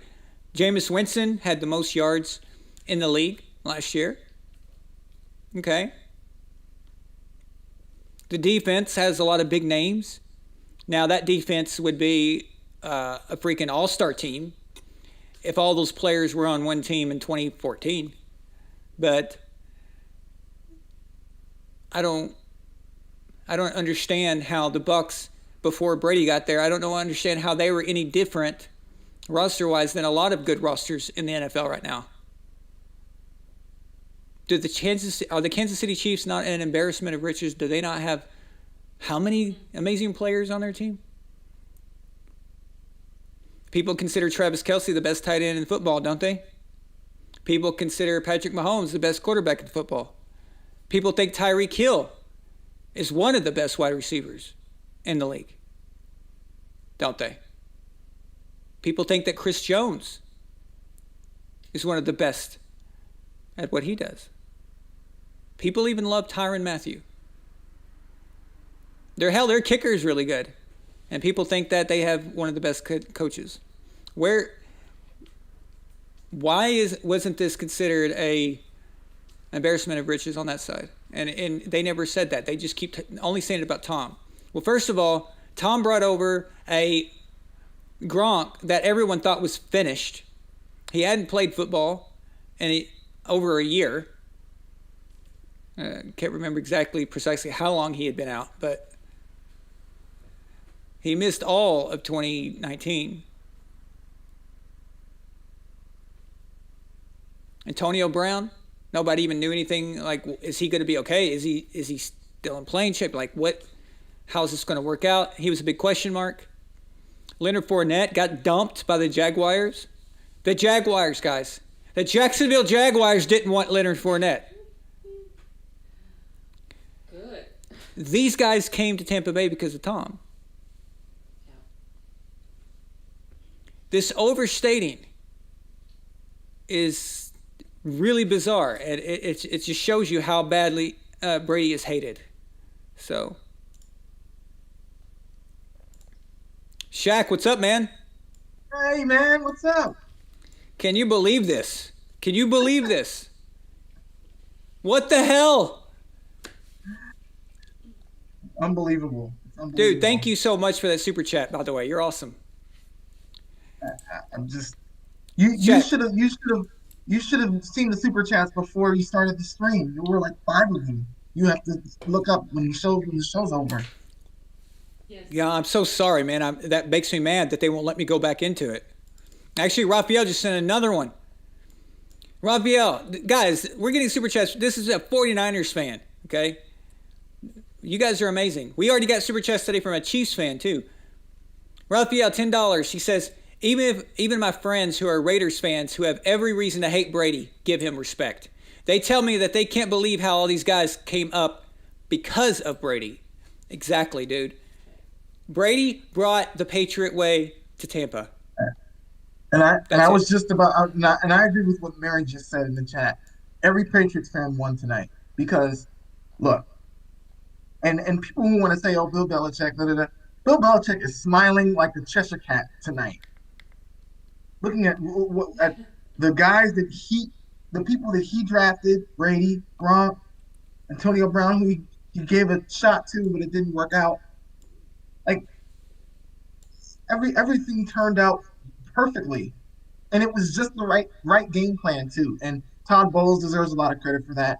And begrudgingly, I have to give credit to Bruce Arians too. But everyone was on their game in just the right time. I said if that Bruce gets out of the way and doesn't go full Bruce Arians, I will back off. He didn't go full Bruce Arians, but there were a few plays. A little. Now, that kind of seeped in. Milena pointed out, because I got mad about that 3rd and 1, and they went deep to Gronk. That pissed me off. I'm sure, Shaq, you remember, because I sent a message in Legion. Actually, I sent it under Milena's name because my phone was being used as a camera, but that was me. And I said, that's why it came in Cyrillic. Yeah. She had her keyboard set to the Cyrillic, communist alphabet. And I switched it. Yeah, it's like, yeah. So I switched it, but that was me bitching about that.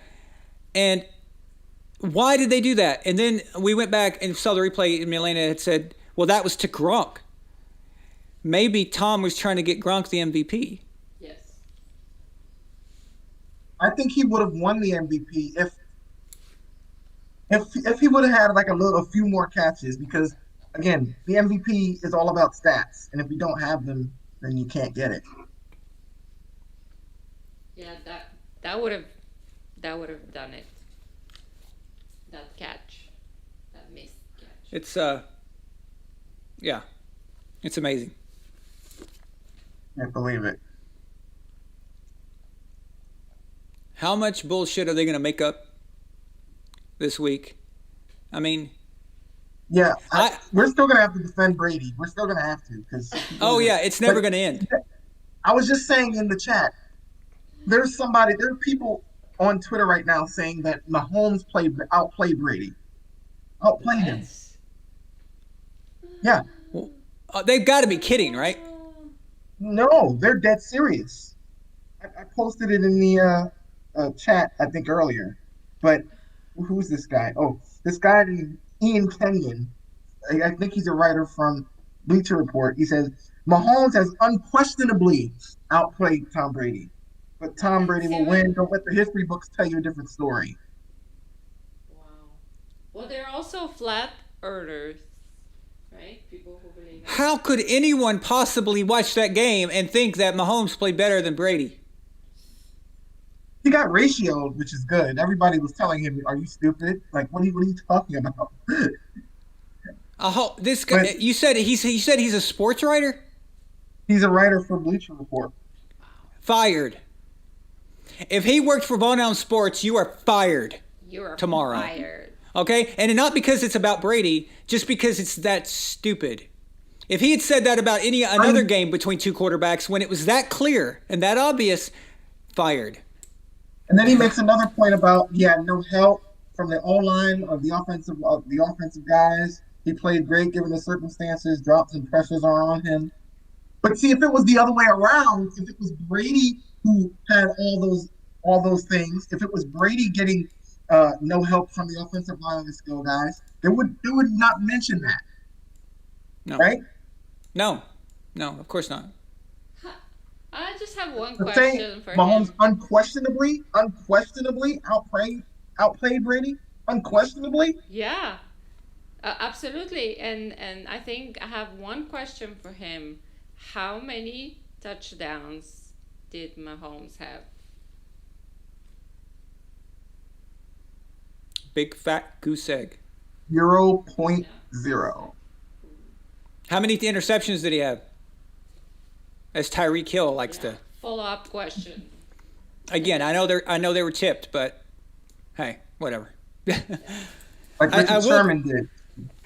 Too. I will give. There was a throw by Mahomes that blew me away. That I give credit to. Like, and of course I know he has great throws and stuff, but they go nuts over every little thing. But it was like midway through the fourth quarter. He was in the end zone. He was sideways. It wasn't a complete pass, but he got this thing right to his receiver. It was freaking insane. That was good. That's annoying. That's annoying more than anything, because he can do stuff like that. But yeah, that was badass. Right. So I hate Tony Romo, because Tony Romo, like there was a point in there where he was saying, I think I typed it in the Legion chat. What did he say?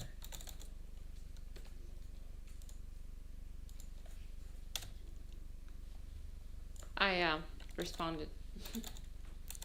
Huh, what? Oh, he said, if he can just put his cape on. I remember that. I remember that. Put his cape on.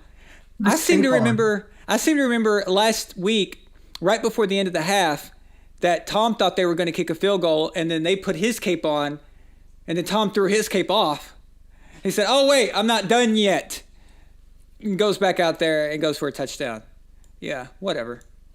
The hate is real. The hate is real. Okay. These people can't possibly believe what they're saying and You what would they're think. writing. You would think. I mean, they're doing it just to attract, clicks and stuff like that. Yeah, but These are dishonest you people. work for a company, a reputable company, and you're saying that? Really? I mean, Bleacher Report isn't that reputable, but yeah, I get what you're saying.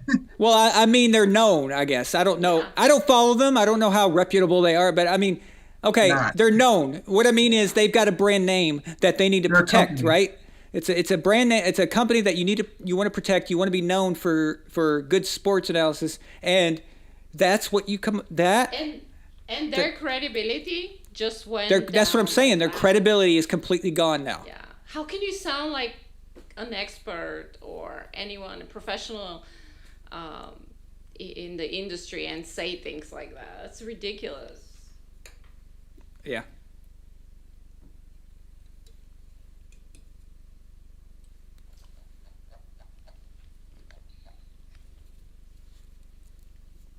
Did you get that super chat? Or you did? Oh yeah. Raphael sends a $5 super chat. He says, "I don't smoke, but my friends want what he, the writer, is smoking." Yeah. It's called smoking. Crack. Crack. Yeah. It's I don't even know how you could say at this point. I don't even know how you could say anything. It just doesn't make any sense. Ridiculous. We're not going to mention their names so that they don't get what they want. Clicks. Oh, and by the way, Mahomes' girlfriend. Oh, what did she say? That crazy bitch. What did she say? Oh, crazy bitch is right. I mean, she's worse than Giselle. Oh my God, Is she's she terrible. tweeting? She's like, it feels like we're playing the Patriots. What is that supposed to mean? I guess she's referring to the refs and all this The stuff. refs. If you have to have the ref on your team, is that really winning? Are you freaking kidding me? Oh, hold up. Hold up.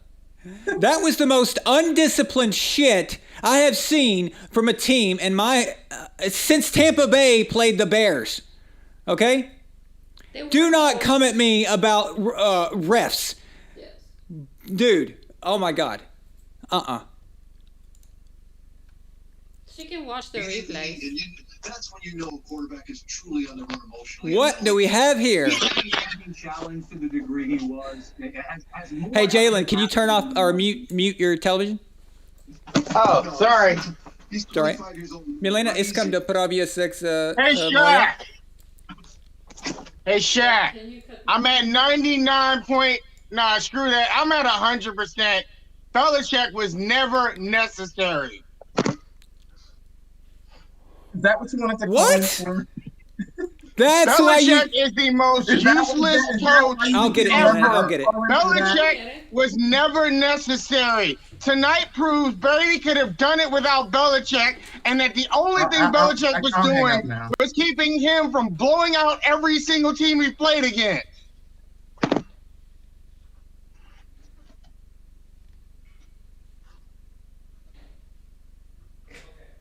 Okay.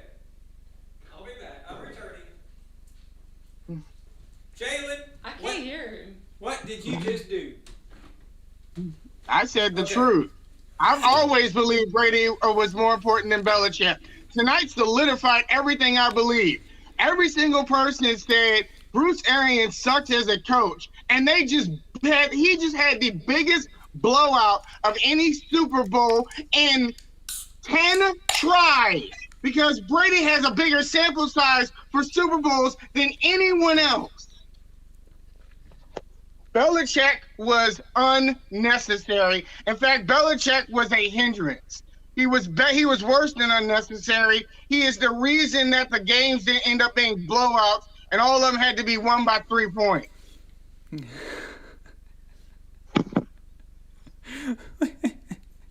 Anyone want to dispute me on this? I would love to hear your rebuttal. I see your filming skills is still supreme. The Jalen cam. I love it. Where the hell's Shaq? He dropped off the call. Because Shaq. He's probably pissed. Because Shaq was on, I thought that gave me a chance to go get a new soda because I thought Shaq was gonna send a rebuttal. What happened? You bailed on me. You can't bail on me. Rafael Hagoy sends a $2 super chat. He says, penalties. Not making excuses, but last year, dude, exactly. No, the Chiefs were undisciplined as hell, okay? Nobody told you to get false starts. Nobody told you to line up offsides on a field goal, all right? Nobody told you to do that. That's not rigged. That's just you being stupid. You know?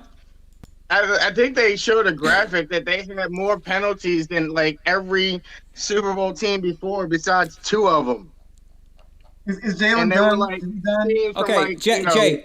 Oh, the first, the 9th one or whatever. So Jay, you signed up for a membership, didn't you? Yeah.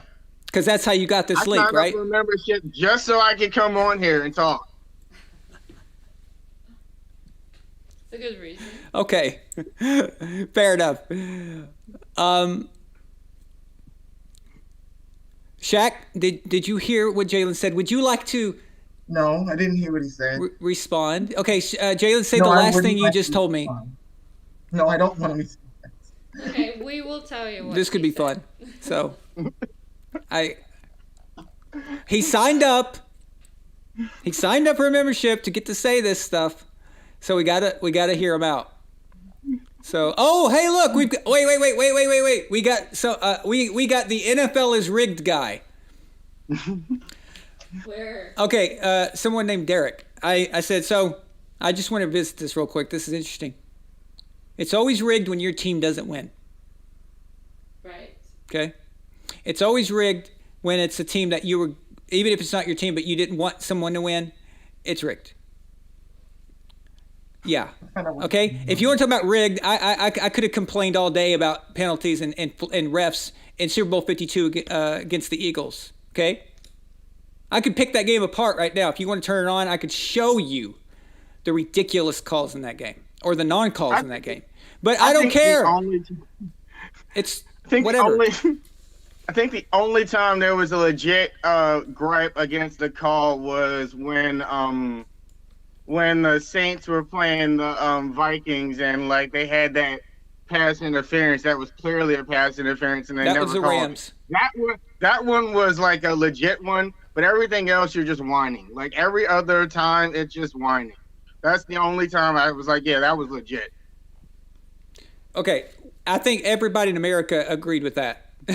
That's one of the few calls, or it's actually a non-call, that it's unanimous. Everyone said that was pass interference and should have been called. Yeah, that one is different.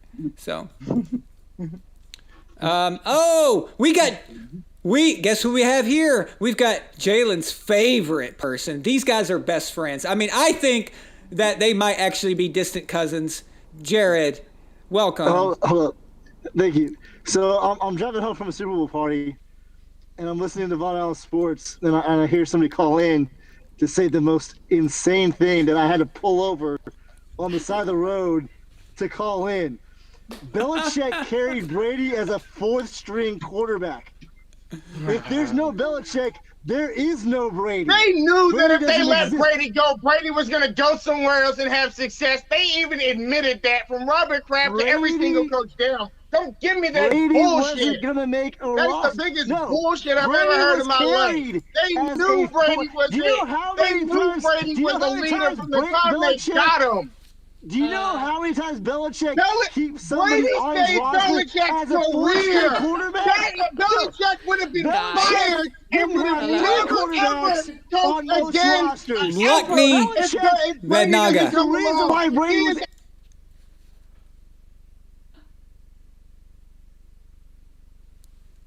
I had to mute them. I apologize.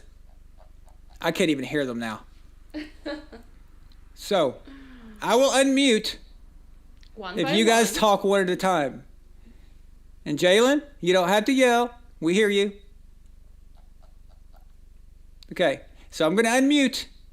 And Jalen, not it's Jared's turn to talk because you're the one that made the statement. So, Jared, I'm going to unmute you now. Okay, Jared, go for it.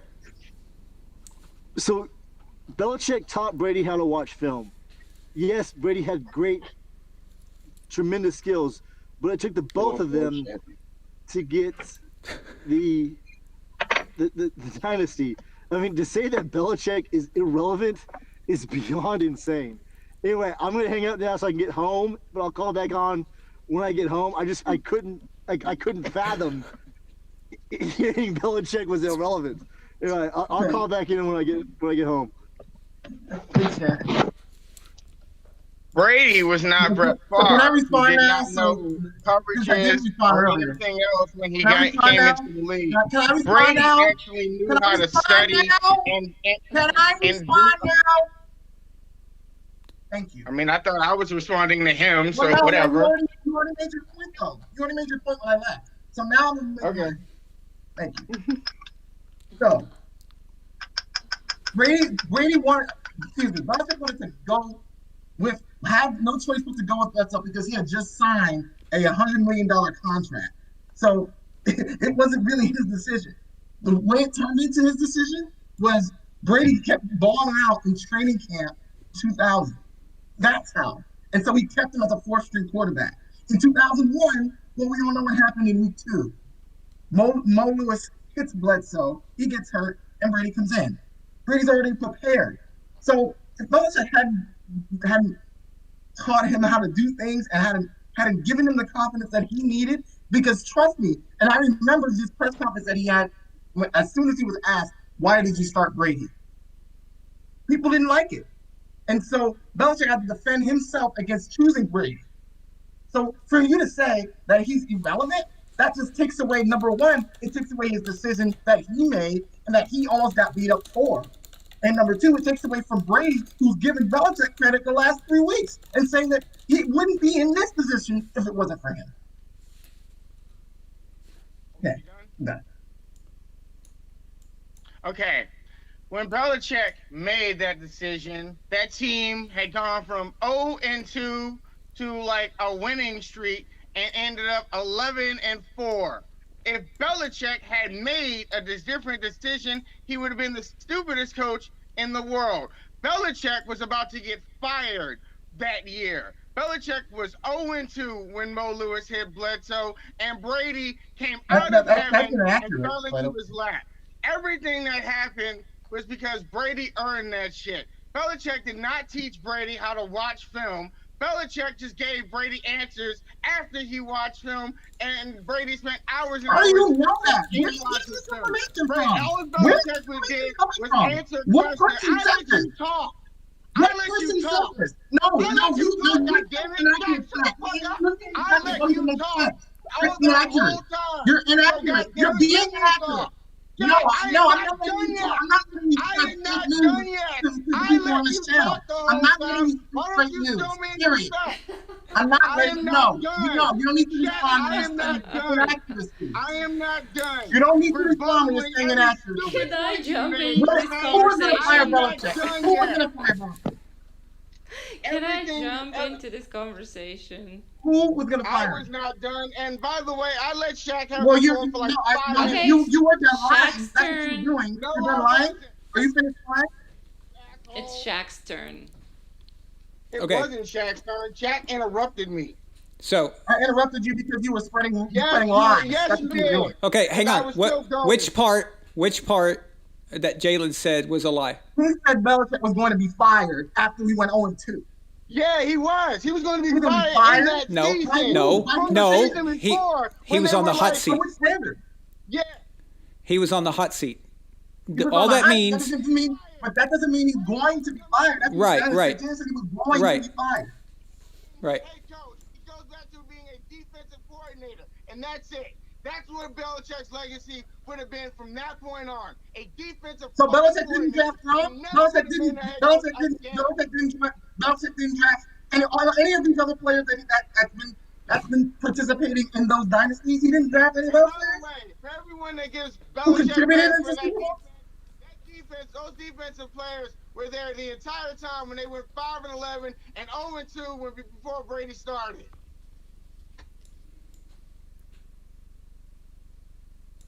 Okay. So when a coach is on the hot seat, that means something different. That means that the vibe around the office, so to speak, and a lot of the sports writers and people on TV and everyone in general says, okay, this is not what Robert Kraft was expecting. This is going south fast, and something better change. But if Drew didn't get hurt and they were able to come out of their issue, then he doesn't get fired. But Brady, of course, was playing very well. And then after they played the Rams, they didn't lose a game ever again after that. So there's a difference between about to get fired and hot seat. Hot seat means that you may not get fired for another year. He may have even got to go and coach in 2002. But had they gone 0-6 that season, he would have gotten fired, and I think they would have gone 0-6 that season. It's possible. It's possible. I mean, 0-6, that's pretty bad. Yeah, that sucks. I'll be proving them right. Let me say it right now. Belichick Mr. Kraft will never ever make a Super Bowl run again. Okay? How about that one? You want to bet on that one, Shaq? Belichick will never in his career have a Super Bowl run again. Why do we need to bet that? Why do we need to bet that? To an AFC championship he got or get past that. He will never ever do that again in his life. Why do I need to bet that? Why do I need to bet that? Why do I need to bet that? Why do I need to bet that? Why do I need to bet that? The love. You mean you don't think I'm saying forever. He will never ever get one there. If he gets to AFC championship once in the next 20 years, you win the bet. Are you scared because you know I'm right? What is the point? Okay. The percentage chances of winning the Super Bowl is so low for anybody. For anybody. For any team. I said get there. AFC championship game or Super Bowl. He will never. You don't think that Belichick is going to coach in another AFC championship game? No, I don't. Anyone want to bet me on it? I said, does anyone want to bet me on it? No, I don't. That's how little faith I have in Belichick. No, I don't. I'll bet you $100 right now that Bill Belichick coaches an AFC championship game again. I'll bet you $300. 10. I don't have $100. I'll bet you 10. You think I've joined the low tier of your Patreon because I made money? I'll bet you 10. What does that have to do with anything? Why are you getting personal about it? I don't have $100. Like it's more money than I have. But you're the one sure. who wants to bet. Yeah, but I'm not gonna bet more money than I have just because I'm sure of something. I'll bet you an actual $10. More money. Okay, $100 to me is like I might as well bet 100,000. I don't have that much money. 10's fine. I don't see where the other points were relevant, but 10's fine. I'll bet you $1. Sure. I'll bet you 10 cents. Done. Come on, a doggy coin. I'll bet you a doggy coin. I said yes. Bitcoin motorist is here. A Bitcoin is a little expensive, but maybe a doggy coin. I don't have $10,000 for a Bitcoin. No, doggy coin is like. No, doggy coin is 4 cents. Well, it went up. It's 5 cents now. Yeah. But I have doggy coin. We can give you doggy coin. And your ceiling is very nice, I have to admit. Jalen, are you drinking? Have you been drinking? No, I'm about to load up a blunt, but I haven't been drinking. So you got money for weed? Hey, did we miss a super chat? From who? K. I'm just kidding with you, Jalen. I'm just kidding with you. He does. Is that from? You talking about the one from Calix? Yeah. Oh crap! I did miss it. I'm so sorry, man. Kalex, $5 super chat. He says Brady is the one true Thanos.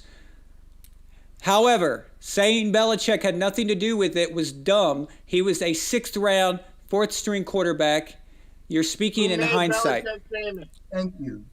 You're speaking in He hindsight, was a though. sixth-round quarterback who made Belichick famous. If you go look, Belichick made Let's the not. Cleveland Brady was not the Browns GOAT in become 2002. the suckiest Brady wasn't the franchise GOAT in the world. 2000. Before Brady wasn't the Belichick- GOAT in 2000. He was a game manager. A game manager that people did not like to call a game manager because game manager was a slight in 2000. Everybody liked the gunslinging Brett Favre and the gunslinging whoever who would throw 30, 40-yard passes on every down.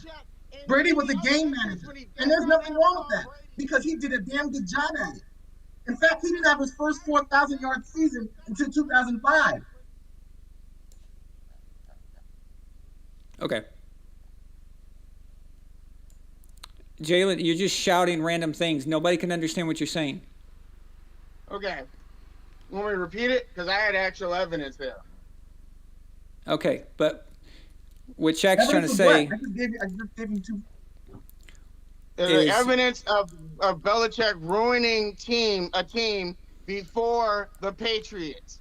Like, without the example of Tom Brady, he took the Cleveland Browns, which were a team that was making the AFC Championship game and going to divisional games for the 5 years before he got there. He made it with Go his check the team. That record. was his It's team. true.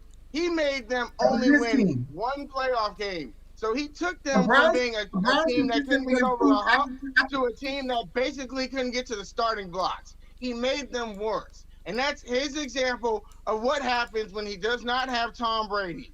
Again, someone give me some evidence of what he has done for Tom Brady, because this shows to me that Tom Brady really was getting through despite Belichick. He got not Antonio defending. Brown last season. If Antonio it's- Brown wasn't an asshole and if Robert Kraft didn't have a stick up his behind, he'd still be on the Antonio team. Brown did better because of Tom Brady. Tom Yes. Brady was there. He was there. Hello?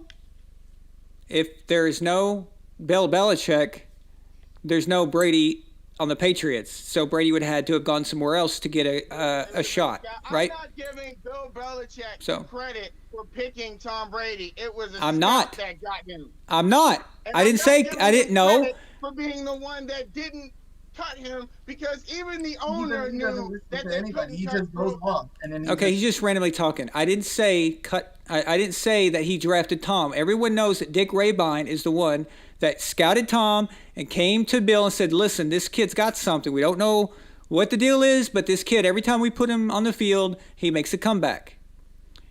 And there's something there, something to work with." And I went to take a look at him. Bill saw that. He said, "Okay, I agree. There's something about him." So Dick Rabine, but Rabine is a scout. That's his job. If we want to get technical, then you have to give credit to every scout who's ever worked for a company, okay, or a team. So who scouted Patrick Mahomes? I bet you a scout called Andy Reid and said, "This is an evaluation of a guy I like. I think he fits our system. I think he's, and then you give it to Andy Reid. Andy Reid says, "Yeah, I think I like this guy." Okay. But yeah, so Dick Rabine is the one that came to Belichick.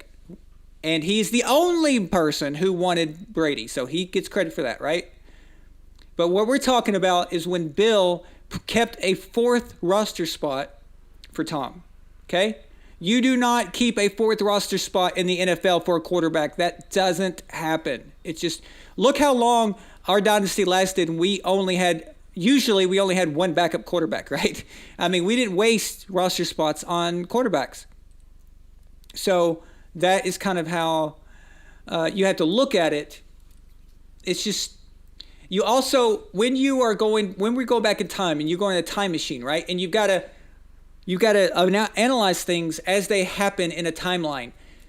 You have to think about decisions that were made with the information that you had up until that point. In 2001, you've got a $100 million quarterback in Drew Bledsoe.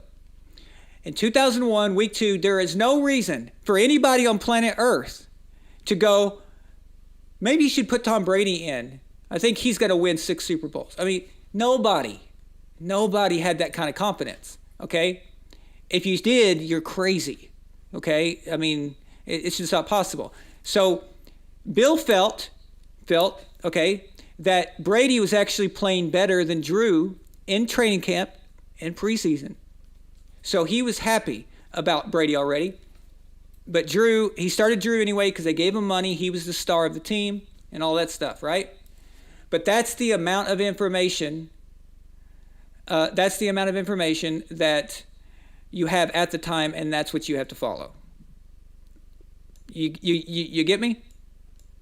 Yeah, but you're still giving him too much credit for keeping him on the team as the fourth string player. Every single coach and every single person on that team knew that if they didn't keep him on the team, that someone was going to pick him up off of like waivers or off of practice squad or something. Robert Kraft said that in an interview. Don't shake your head at me, Shaq. I know he said that because I watched him say it. Okay? Okay, I got to read a super chat, guys. We have a $20 super chat from Cold Blue Water. Hey, man, where you been? He said, difference was that Saints and Packers had top 10 all-time quarterbacks playing for a Super Bowl. Browns and Bills were happy to make the playoffs. Chiefs weren't ready for this high caliber of a team. They got manhandled. Keep it up, Von Out Sports. That's true. I mean, the Browns, yeah, they were happy to be there. The Cleveland Addies. The Bills, I was very underwhelmed by their performance. I couldn't believe that they showed up with it. It's like they didn't want it. It's like they didn't have that kind of attitude and that thing that you need to win an AFC Championship game, especially in Kansas City, you know. But you're absolutely right. Doggy coin. No, I call it doggy coin. That's a joke between me and Milena. I know it's spelled D-O-G-E, but that's what me and her, we call it doggy coin because it's cute, you know. Like if it was called cat E, then we'd say kitty or something. So that's what that is. Yeah. Just explain to you guys because I see people asking about it. Rafael Higoy sends a $5 super chat. He says, breaking. Tyrann Matthew claims Tom Brady called him something he won't repeat. Oh, bullshit. Don't. Are we really doing this? N-word? They did that before. They said Brady said the N-word to, what was it, Ed Reed? And he didn't. We actually went and got the original. It was nothing even close. It wasn't even close. Bull crap. Okay? He's lying. This sounds like, you know who that sounds like? This happened before. Clickbait? What's his face? The one who hit the guy over the head with the helmet. I'm just blanking out now. Cleveland Browns. Thank you. What the hell? He just fell out of my head. Yeah, Myles Garrett. And then because what he did was the reaction was so crazy, he had no defense, so he started mouthing stuff like that. It's like the go-to thing now. It's ridiculous. Tom did not say that. Bullshit. Don't even start. Whatever. Bullshit. There's no way Tom said the N-word to him. No. Come on. Oh, Aaron, you forgot to read See It Twice in Super Chat. Maybe I'm naive. I missed what? That Tom is like See It by Twice? himself listening to rap music that has that word in it. He doesn't actually say the word when it comes up. Maybe I'm really the most naive person in the world, but I don't believe Tom would say it. Not in that sense, no. Not in that sense, no. I mean, like, I don't believe he would say the word like to himself, even if like he was just like listening to a rap song and he was just trying to say the lyrics or whatever. I can't find it. You said See It Twice, sent a super chat. Yeah. Sounds like. I don't see it either. Oh. See It Twice is a $2 super chat. He says, Yeah. Jalen, it's actually after you. Sid Twice says, sounds like Bill's Rob Parker. No way, no how. He's accusing you of being the Rob Parker of Bill Belichick. The difference is Bill Belichick isn't going to go on and win another 7 rings and make me eat my words. I guarantee you that much. By the way, Bill Belichick will also not pass Don Shula's record of most wins. That's not happening. I want to get back to the Matthew and Brady thing. So you guys saw during the game that they were jawing a lot. And at one point, after Tom had scored right in Matthew's face again, he ran up. Matthew started shouting in Tom's ear, and so Tom's like, whatever Matthew said was hardcore, because Tom turned around. He was going to the sidelines, and Tom turns around and then follows him all the way across the field, jawing at him. So I want to know, the real question is, what did Matthew say to Tom? Because Tom, you have to say something really messed up to get him to actually come back on the field and then walk the other way. So maybe that's the question we should be asking. He said he was coming for him, and then he went after him. He challenged his manhood. What'd you say, Shaq? I was saying he said he the first time he said, "I'm coming for you," and then he went after him, and then he came back and reminded him. Oh, okay. Because we've seen Tom do that before. And Jalen, what'd you say?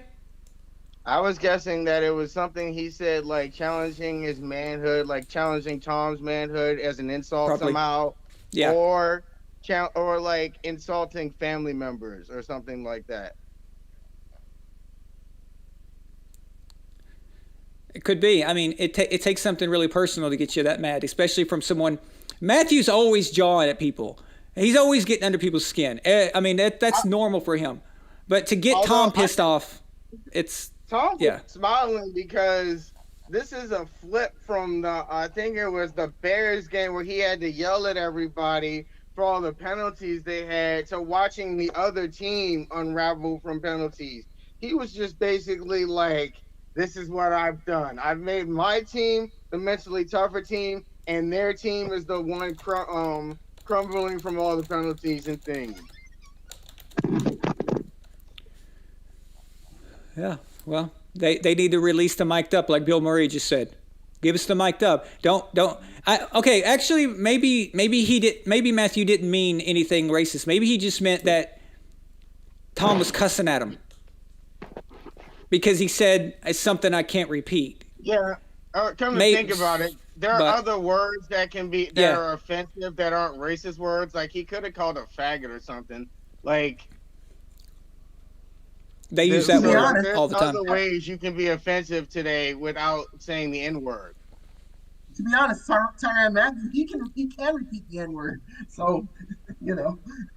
I mean, but it would be bad because he was saying Tom said it, and Tom is a white dude, so he can't say it.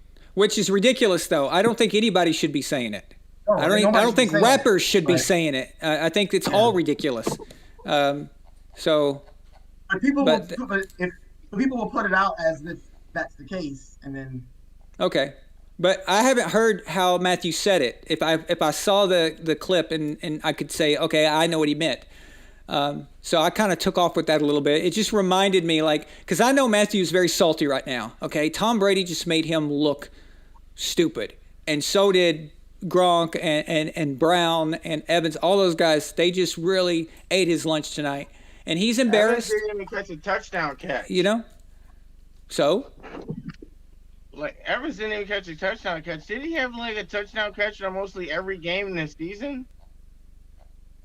Well, a lot of times he should have had a touchdown catch, but they were hanging all over him. So they were trying to shut him down. That's the deal. But he still had a good game. I mean, he drew that pass interference for one thing. That was one of the best plays that helped move the lead. So that was big. Hey, you got to remember, a pass interference call for receivers is the same thing as catching it. Same thing. So you got to give him credit for that. Hey, I like what Mary Lane 69 says. Tom probably said, my wife can kick your ass. Okay, you know what? That's actually funny because did you see Matthew walking up to Tom? It looked like Tom was jawing with one of his kids. Yeah. It's like, dude, get out of my face. Good enough to be his dad. So, anyone think the Patriots are going to go to the White House? Like, do y'all think that they're going to go now? Because like, it's Biden and not Trump in there. You mean the Buccaneers? I don't know. Yeah, I mean, that's for the Patriots. Damn. Anyone think the Tom Brady's are going to go to the White House? Because that's what they should be named. I don't know. I don't care anymore about that. So,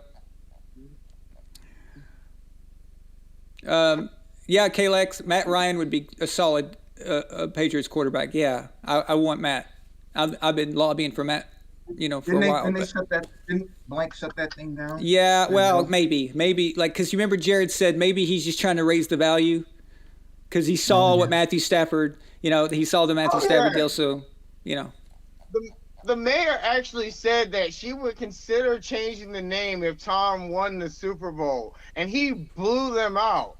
So, is there actually any percentage chance that Tampa will be named Tampa in a month or so or something? No, but that's funny. I like that. But maybe a street. It got to be a street. Like Got to be a street. Yeah. Yeah.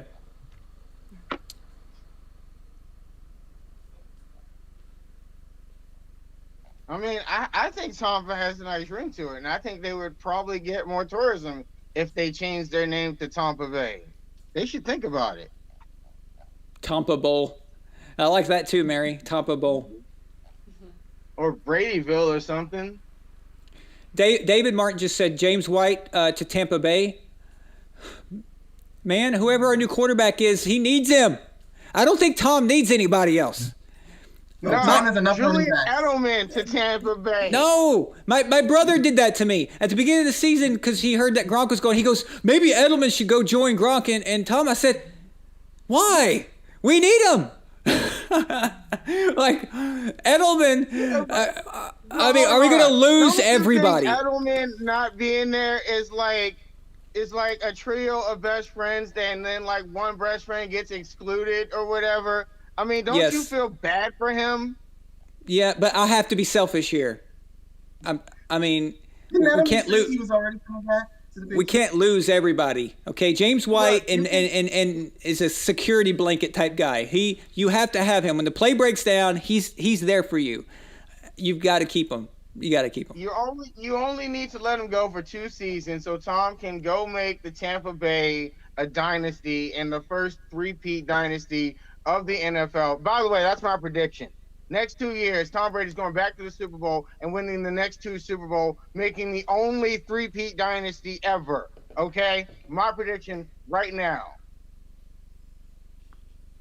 And you should let Julian go enjoy that with him. Well, Besides that's the only way he's going to get into Hall of Fame, is he ends up with like 5 rings. If he's Bill going to need that to get in the Hall of Fame. If Bill thinks that if Bill says Edelman can go, then yeah, I want Edelman with Tom, obviously, okay. But I'm not going to let him go if he still can play. Like. By the way, Edelman didn't have that good of a season, and Bill is the type of guy who always lets people go a year too early rather than a year too late. How do you know Bill doesn't want to get rid of Edelman? I said this a lot because I was honestly thinking that this would be the year where Bill would go, Edelman, I don't think you have it anymore, and like cut him loose. I just think that, because that's how Bill rolls. He does that to a lot of people. I kind of figured that year for Edelman. I can answer that. On offense, Edelman is trying his best to fill the void that Tom left, which is the buffer in the locker room, the Patriot way. Okay, Edelman is bought into the Patriot way, the hardcore working, the no bullshit, that mentality. Tom and Edelman both were like completely bought into that. So you need Julian there to kind of be that. Yeah, exactly. And so even for that reason alone, if Edelman can still play, you don't let him go. You just don't. I mean, that would That's be. if he can still play. The health has been an issue for him the last few years. So I know, yeah. this year is he has to stay healthy. But if he gets released, I hope he ends up with Tom. That would be awesome. So, but James White, no, he's got to stay. Someone just asked me. Is his contract done, or is he in the last year of it? I actually don't know. I'd have to look that up. Cool Dude Inc. Welcome. Never seen you here before, but he asked me, should Bill Belichick be fired as the team GM? You can't fire him as the team GM and not fire him as the coach. So you got to fire him as everything. You can't be like, hey, Bill, we're going to strip you of your GM title and you can still be the coach. You can't do it.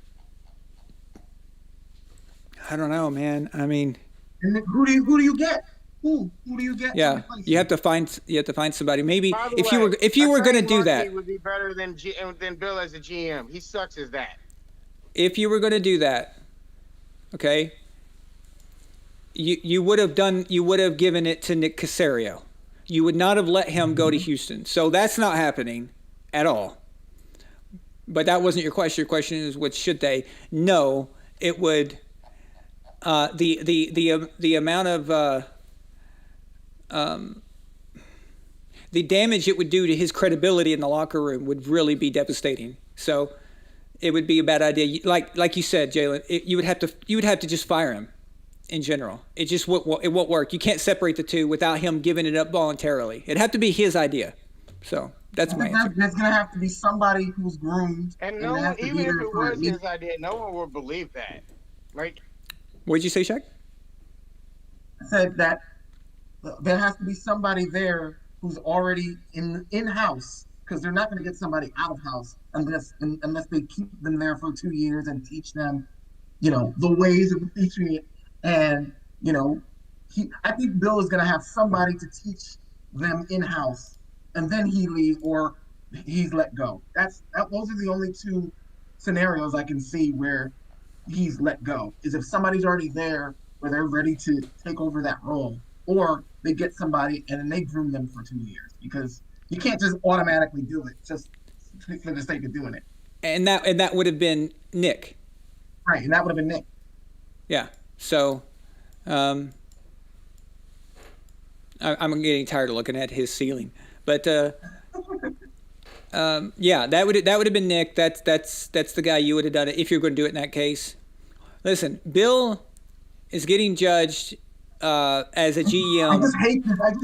And on Twitter right now, Belichick is trending because people are, oh, how is he doing? How is he doing? Yeah.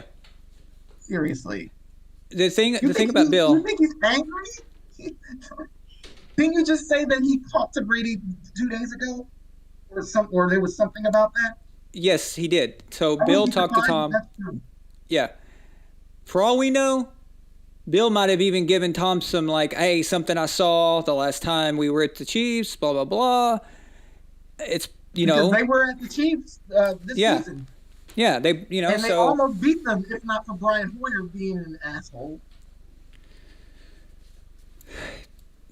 So I think at the end of the day, I think these guys are laughing at everybody, but I hate that saying. I can't believe I just said that. But anyway, Trask Largero sends a $5 super chat, and he says, I honestly think that Bill should sell the store this year for picks to build a new team in this and next year's drafts. That's a tricky thing. Normally I would agree with that, but as far as Bill goes, how long can he coach for, right? How long does he want to coach for? Does he want to be in his 70s and still coaching? Or does he want to get another ring? And that depends, Or is he setting up the team for his son? Could Steve one day be the coach of the future? And if he wants to set it up for his son, then maybe he does do that, right? But this team does not need an overhaul. It does not need a rebuild. It just needs a quarterback. It's already being rebuilt. It needs a quarterback, and it needs a wide receiver or two that can actually work with the quarter, that can get open, because Tom had this problem in 2019. This problem just didn't fix itself. Cam Newton was brought in, and it was the same crap. Okay, same crap.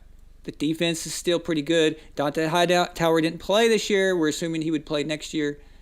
And then you've got Patrick that Chung, going for you. Exactly. Marcus Cannon wasn't there to guard for Cam either. You just need a quarterback. This just shows you can't win in this league without a quarterback. There was an outlier. The 49ers got to the Super Bowl last year with their quarterback not playing or not needing to play great, but it ended them in the Super Bowl.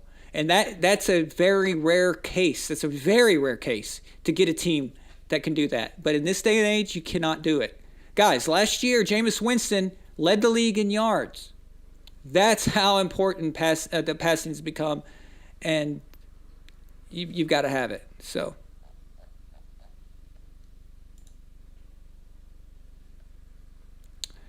we're being joined by someone called 21 for 29, 201 yards, and 3 touchdowns. I like your name, Jared. Those are unbelievable stats. That's a long name. Hey, You're fantastic. So his ceiling's gone. Great. All right. What's up, Jalen? Not much. Friends reunited. Did you enjoy that Did game? By you the way, speed? I I hope you think, didn't I speed. think I'm going to be proven right on the Belichick thing and more in the years to come. When y'all see how much he can't do without Tom Brady. Now that I see you're smoking, it makes sense, your argument. Wait, Jalen. So you're saying that to see what he can do without Tom Brady, yes, losing the greatest quarterback in human history would be difficult. If he's the greatest coach ever, like people make him out to be, then he could at least get to the playoffs and be respectable without having Tom Brady. So I now mean, it's just the playoffs. I've always told you, I've never Right, believed he's Super Bowl the first, greatest then coach it was ever. And by the way, I have current coaches that I think are better than him. Who? From Mike Tomlin to fucking the Seahawks coach to the one on the Saints, because all of them can lose their star quarterback and still win games. You know, Brady's numbers were comparable to Phil Simms when he had that game. Every single Belichick trophy he has, I am giving to Brady right now. And by the way, he's responsible for all the losses too, especially when he benched Malcolm Butler in the goddamn game. People told me that Bruce Arians is an incompetent coach. Bruce Arians just coached that team to the biggest lopsided Super Bowl that Brady has ever been in, and Brady's been in 10 of them. So we got a 9-game sample size on the other side to look at with him and Belichick. Okay? 10 games. Hey, not Jalen. 1, not 2, not 3. We got like 9 games to look at. Okay? Jalen, Because nice Brady jersey. just doesn't do anything but go to freaking Super Bowls. Hey, Jalen. Nice jersey. He's looking at me, man. Jalen. I don't even know what to say.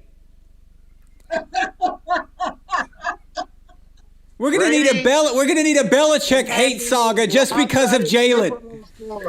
Ever. Dude, Hey, Jalen, nice jersey, by the way. Thank you. Oh my God. did you just say that Bruce Arians is a better coach than Bill fucking Belichick?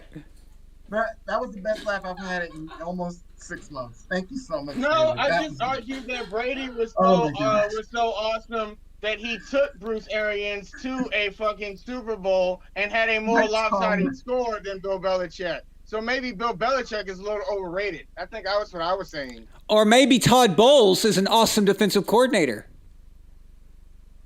So he's a better defensive coordinator than the person I asked. That's the one thing I was giving Bill Belichick credit for being an awesome defensive coordinator. He does have a defensive game plan in the Hall of Fame for stopping the 49ers one year.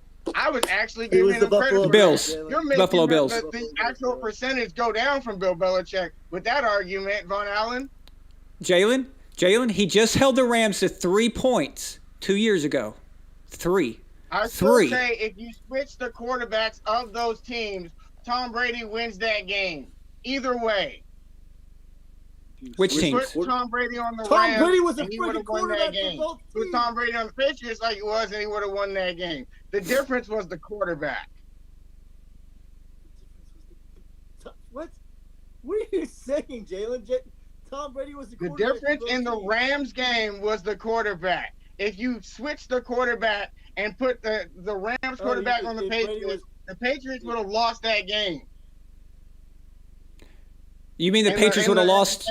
The Patriots would have. The Patriots would have lost. You're saying that the Patriots would have lost to Tom Brady with that Rams offense? Yeah, it's possible. It's possible. Oh yeah, I mean we're talking about the number 2 offense or number Brady 1 here. offense, right? Yeah, that's not a big statement. That's yeah. I mean, so yeah. The difference so was the quarterback, not the coach, because basically I'm saying that Brady could have won with either coach. But Belichick also stopped Montana. That's not me as a coach. Anyone that has more knowledge than like a college coach or whatever, he can pretty much take that coach to the playoffs and to the Super Bowl. That's what I'm saying. Tom is great. I'm not disputing that, but I don't see how it's relevant to Bill.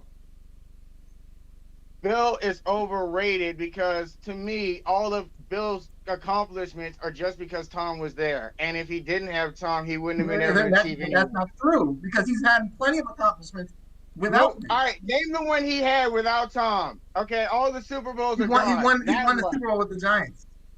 Yeah, as a defensive coordinator, that's the only credential he has. He sucks as a head coach and he sucks as a GM is what I'm saying. He sucks at both of those titles. No, he's a pretty good defensive coordinator. You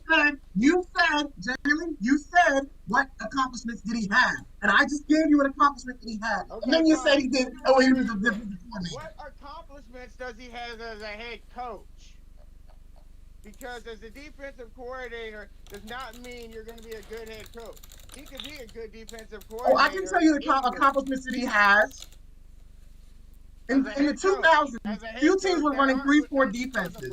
The Patriots were able to have players like Richard Seymour, Ty Warren, Vince Wilfork, Ted Washington, Mike Vrabel, Teddy Bruschi. All of them fit that scheme. And then teams started copying the Patriots model of defense. Who made that model of defense? 5-11 and 0-2 before Tom Brady started playing for him. I wonder what changed. Yeah, of course. What? What are you saying? What did he just say? I'm saying that they actually found their fucking quarterback that they could believe in, and it inspired them to actually want to fucking play defense. When they had Drew Bledsoe in there, they weren't doing a goddamn thing. All of those players were fucking, because you want to talk fucking and everything, all those players were fucking there because Bill Belichick drafted him. He drafted Seymour, Warren, Wilfork, all these players who he picked up. Okay, let's go backwards. Okay? You just admitted that Belichick is the only coordinator whose game plan is in the Hall of Fame for stopping the Bills. Hang on, I'm talking.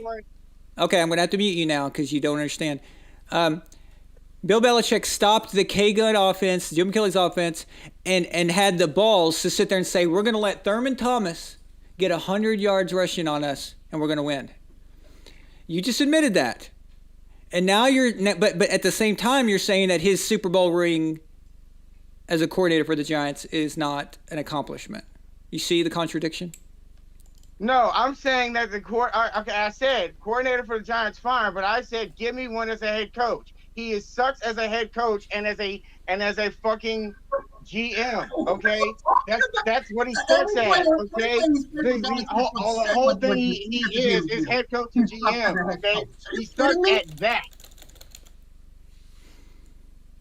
You wouldn't last a minute in Bill Belichick's head coaching locker room. Period. You would never last a minute. Care. I also wouldn't last a minute in an NFL locker room because I'm not trying to be a fucking NFL player. I don't care that I would not last a minute in Bill Belichick's locker room. I'm telling you would not do shit without Tom Brady ever again. He is not going to another AFC Championship game. He's not going to another Super Bowl. He is not beating fucking Don Shula's record. He is not doing any of it. You have to ask fucking everything to make your point. You don't have to do that. Don Shula's the one that's overrated. We talking about? We can discuss if Don Shula's overrated. Oh shit! You guys can hear me typing. That's a good point, Aaron. Good point. What did Don Shula win without Dan Marino? Huh?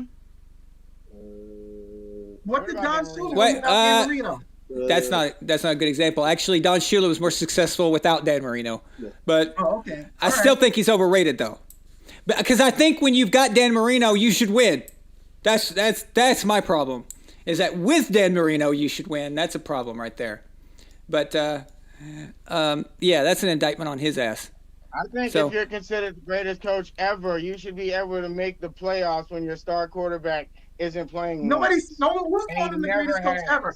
He never ever had made the playoffs when Tom Brady wasn't starting. Besides 1 year, and he got one game. That's it. You should be able to do more of that. You're putting suppositions up there. Nobody called him the greatest coach ever. But you're downplaying his accomplishments because why? I don't know why you're doing that. A bunch of people called him the greatest coach ever. Every player that he's drafted, every win that he's accomplished, you're downplaying.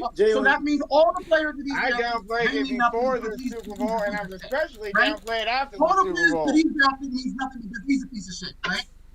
Right? I still believe Tom Brady dragged me every freaking Super Bowl. Answer the question, Jalen. Answer the question. What's the question? Every single player that Belichick is drafted is a piece of shit, right? Because that's what you're saying. No, but every single player that's on the offense is just a guy. Besides, like that, in the first three Super Bowls, they were all just a guy.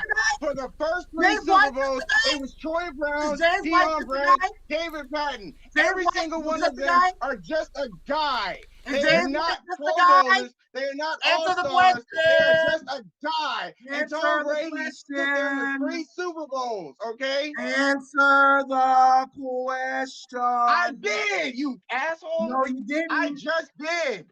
I said they are just a guy for the first 3 Super Bowls. Every single player on the team on the offensive side was just a guy, okay? They were just regular players. Okay, they weren't special. They weren't Randy Mosses. They weren't players you gamed around. They were just a guy. Troy Brown was just a guy.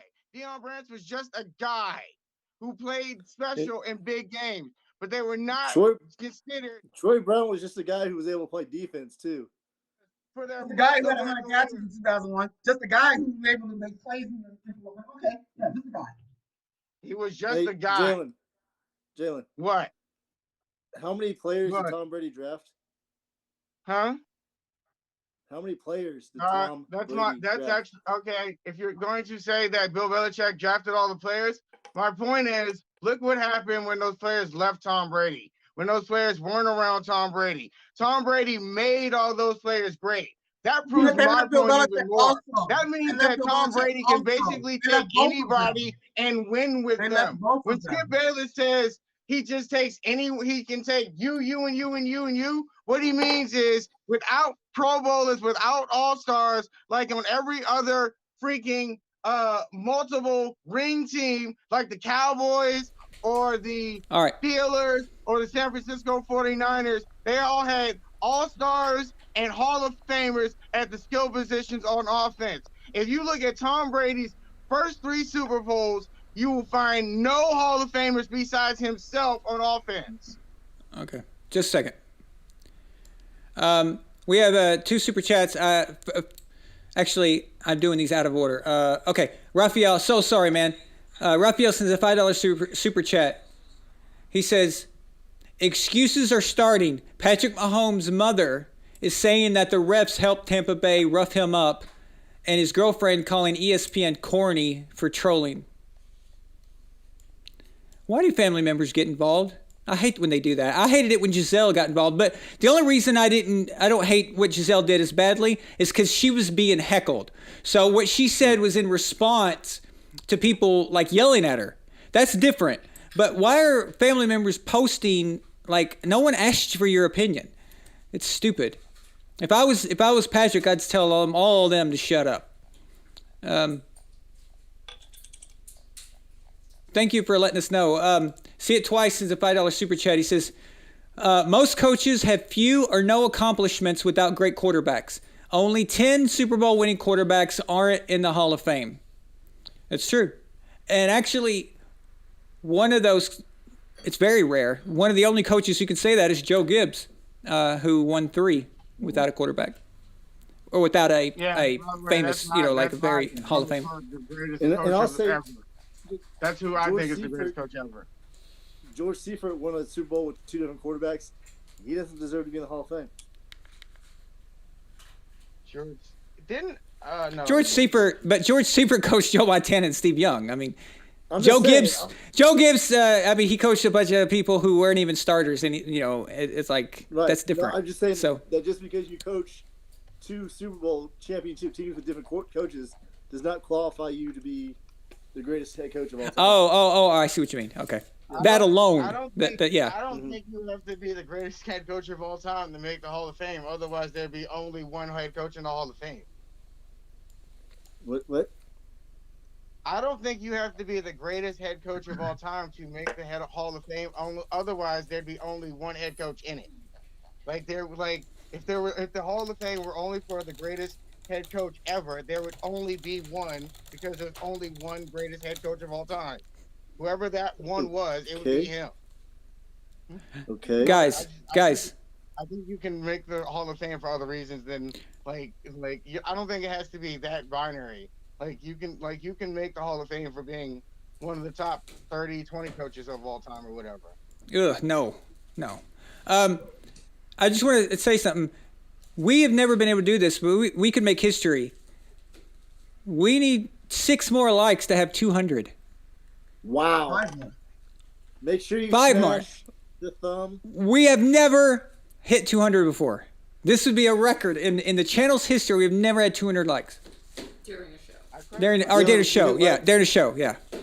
By the way, I credit myself for this because I think I've made this show much more lively. Oh, really? We had 220. Actually, when you came on and you started yelling, we lost 45.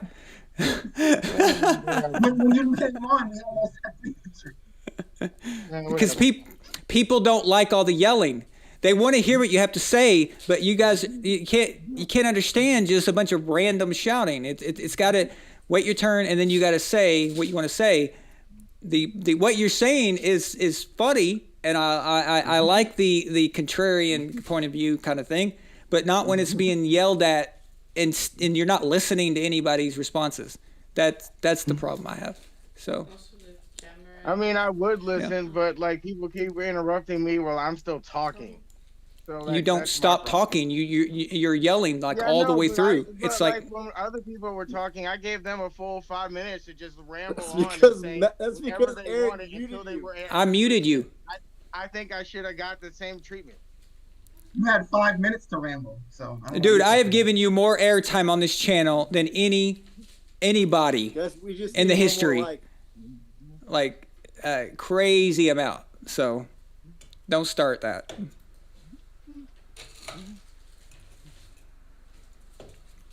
All right. One more. Holy crap. We're actually going to do it. You did it. It hit? Man, congratulations. Yep. Wow. First 200 likes live stream. Nice. Thank you, guys. You guys are awesome. Tell them to subscribe. Yeah, and please subscribe if you're not subscribed, please. So, hey, you can hear from Jalen more often. You can, there are great membership benefits. Is the new episode of the Brady Hay Saga coming out tomorrow? Yep.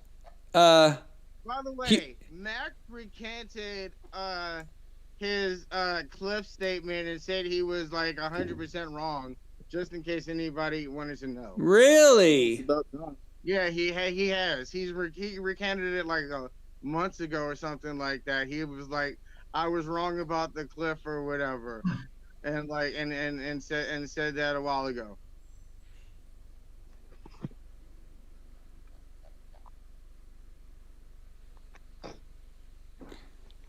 Okay.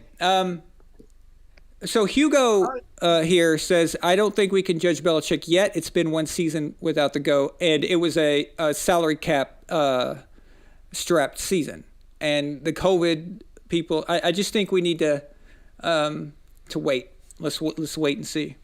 So, but I can't believe it's taken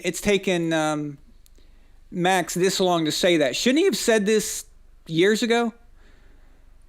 he's such a liar. He said that his cliff theory, he said it in the summer of 2016, right? Mm-hmm. Yeah, And that should have ended in 2018. What about he who shall not be named? Has he said anything?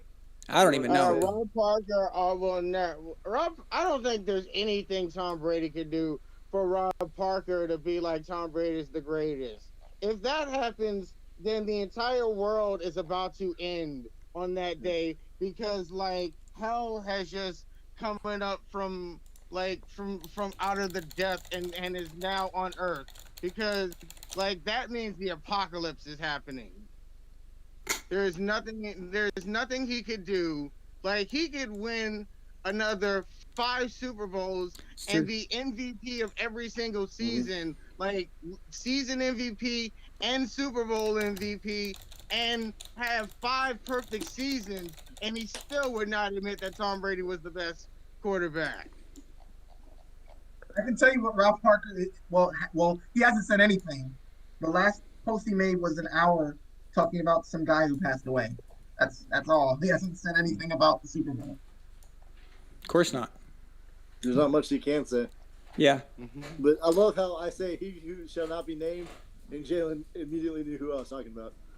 Yeah. See? I've given him a new name. That's I've said that as long as Rob Parker exists, you can't call Max Kellerman or anybody else the greatest Brady hater. Like as long as Rob Parker exists, he is the god and like title holder, crown holder, whatever you want to call him. He is that until he is the Brady of Brady haters. That's what Rob Parker is. Rob Parker is quite the title. The Brady of Brady haters. That's messed up. Shannon Sharp hasn't said anything in 2 hours. Let's see about Noah's right. Let's see. I don't think. I'm recording Undisputed because I know they're going to do the opener with clips from the goddamn game in it. Nick Wright says, well, tomorrow should be about 2 straight hours of water torture for me on First Things First. You guys will enjoy it. I won't. Well, I hope it's him taking a Tom Brady jersey and bowing down in front of it. Where is the next Super Bowl? That's what it better be. L.A. Los Angeles. It was supposed to be in L.A. now, this time. But there was a delay. So, and Tom Brady's from California. So technically, this one was like a home game. And the next one will be like a home game because he'll be back in his home of California. So, like, it's setting up perfectly for this dude to start his own dynasty here. Like, this is exactly how he started the one before. He beat the Rams and stopped them from having a dynasty and then started another one. Like, so you're predicting that the Buccaneers won't make I think we're seeing the start of a Tampa dynasty. Okay, we have a new guest. Just 1 second. What? Okay. I gotta knock one of you guys off. Okay, sorry. Okay, I'll get off. Let's see. Justin, how you doing? Yeah. All right. How about you? Good. Is this your first time? Are you new to the channel or? I found your channel a while back and lost track of it for a while, and then just kind of found it back tonight. Oh, cool. It hit my YouTube recommendations with the Brady hate saga, and then it kind of fell off for a while. Yeah, well, that's because the uploads. YouTube algorithm. Yeah, I wasn't consistent with the uploads because the thing about the Brady hate saga, the season 1, is that I thought I had made my point. So, you know, like I thought all those episodes surely are enough to shut the door on the conversation, right? You'll never shut that door because the haters will always find something to hate on. Yeah, exactly. So it's just, I mean, you know, you just had someone hating on Bill Belichick because he won rings with Bill Belichick. I'm sorry, Tom Brady. Right. He was hating on Bill Belichick for winning rings with Tom Brady. With Belichick, and somehow that means Belichick's not a good coach anymore. Yeah. So, are you a Bucs fan? I see you're wearing a Bucs shirt. I'm actually a Pats fan. I switched over to the Bucs until Brady retires eventually, when the heat death of the universe occurs, I assume. So you mean like in 2065? If not later. I'm going for both teams now while Brady's playing for them, basically. Oh, I get it. Yeah. Always going to be a Pats fan, but I'm going to pull for Tom Brady too. That's good. Yeah, absolutely. All my friends call me a traitor. Yeah. Whatever. It's. No, I mean, I'm wearing my Pats jersey right now, but supporting Brady and Gronk, and those are our guys, man. I mean, like I said, I keep repeating it, but it's true. We rooted. All of us here were rooting. We had a show. We were going for Jimmy last year against the Chiefs. That's because he was our guy. He was our backup quarterback. He was important to our team. Yeah. So that's what we do here. We support our guys, and if people have a problem with that, then tough shit. So. Exactly. Nobody has earned our loyalty more of a player than Tom Brady. Nobody has done more to get us to follow him and watch than that guy. So exactly what I was thinking about supporting Tom Brady. So, Justin, what's your screen name here? Trask Argero. Oh, you sent a super chat earlier. Yeah. Yeah, Trask, is that from Trask Industries from X-Men? No. No? Okay. I actually got the name from an old game called KOTOR, if you ever heard of it. Not the Old Republic. Oh, yeah. No, I'm not familiar. That's the Old Republic. Oh, the Star Wars game. Okay, yeah. Yeah. Yeah. All right. Yeah. I stole it from that. All right, well. So you're a Darth Raven fan? What is? Absolutely. Darth Raven? I don't know Raven. that one. Aaron's a Star Trek guy. He doesn't. Yeah, fair enough. Well, I follow Star Trek more, but I like Star Wars. I just don't know it as well. That's the thing there. I'm not a Star Wars hater or something like that. So I'm not one of those people. Although I don't like the new ones that much. They Disney kind Star of Wars sucks. were weird. But I did like the Rogue One, the kind of one-off story. I thought that was good, and so. Yeah. But Jared's trying to get me in. He's telling me what to watch and what to follow, and I'm going to start watching The Mandalorian because he told me to watch that. Raphael says that's a very good show. Yeah, I'm looking forward to watching it. Raphael says a $2 super chat. He says, Tom Brady 2, State Farm 0. Yeah. Yeah, that's true. Dude, how many times did they run State Farm commercials with Aaron Rodgers and Patrick Mahomes do the Super Bowl? They were getting their money's worth. They were getting their money's worth. So, it's more times than Mahomes found the end zone. Oh, nice. Actually, I wonder how many. They had problems. I mean, it was just weird watching the Chiefs get stifled like that. Wasn't it odd? I was just in shock. Yeah. Like, what the hell? What's happening here? I did not expect that. I've never seen Patrick Mahomes that rattled before. Yeah, he was rattled. Yeah. It didn't help that his tackles were out, but that's football. Exactly. That's how it works. You got to remember, Tom Brady played without the most dangerous tight end in the NFL in a Super Bowl. He didn't have Gronk in Super Bowl 51. So, there you go. That would be not having Gronk in Super Bowl 51 is equivalent of Mahomes playing without Kelsey right now. That's how big that would be. My other brother Jason, the one that comes on here sometimes dressed as a different character, he wrote me during the game on Signal. He said something funny. He started quotations. If Brady had to play in the NFC, he wouldn't have all those rings. If Brady didn't have Belichick, he wouldn't have all those rings. If Brady wasn't in his young prime, he wouldn't have all those rings. If Brady ... bitches. And it's funny because he doesn't talk like this. So it's like funny to me. It's like weird to see him talk like that. And then he says, he's going off on Tony Romo. So he's like freaking out on Tony Romo, like several of these. Romo was terrible. Oh my God. And he goes, he's making fun of Mahomes' walk and jaw, but it was just funny watching him talk like that. But it's true. It's true. It's always something. If Brady was this, okay, if Brady wasn't that, if, it's a million things. How many videos did I have to make talking about Tom answering stupid questions? And I honestly, I mean, I'd like getting the credit for it. It's nice, but I never knew that those videos I made, when I made those videos about what if Tom Brady played in the NFC? What if he was in a different division? I never fathomed that Tom wouldn't be a Patriot when I made that. Okay?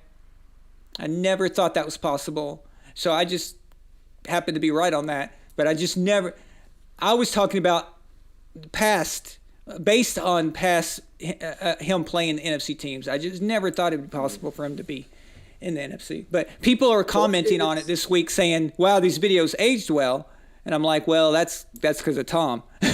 You know, he's amazing. He's that good, you know. Yeah. So, well, and not just that, but this year, you know, granted he had to go to Washington, and they don't have much of a team right now. But then he had to go to New Orleans to beat Drew Brees.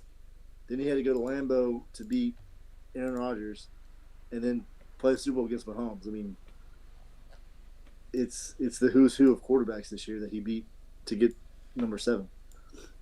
Yeah. The only thing greater he could have done would be to beat Russell Wilson instead of what's the guy's name for Washington? I can't think of his name. Yeah, I agree. I think his name was Hinkie or something.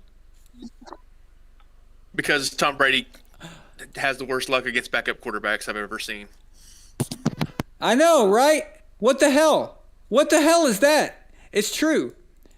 But I would have actually liked the Redskins to have Alex Smith, because that would have actually added to the first round. I mean, overall pick.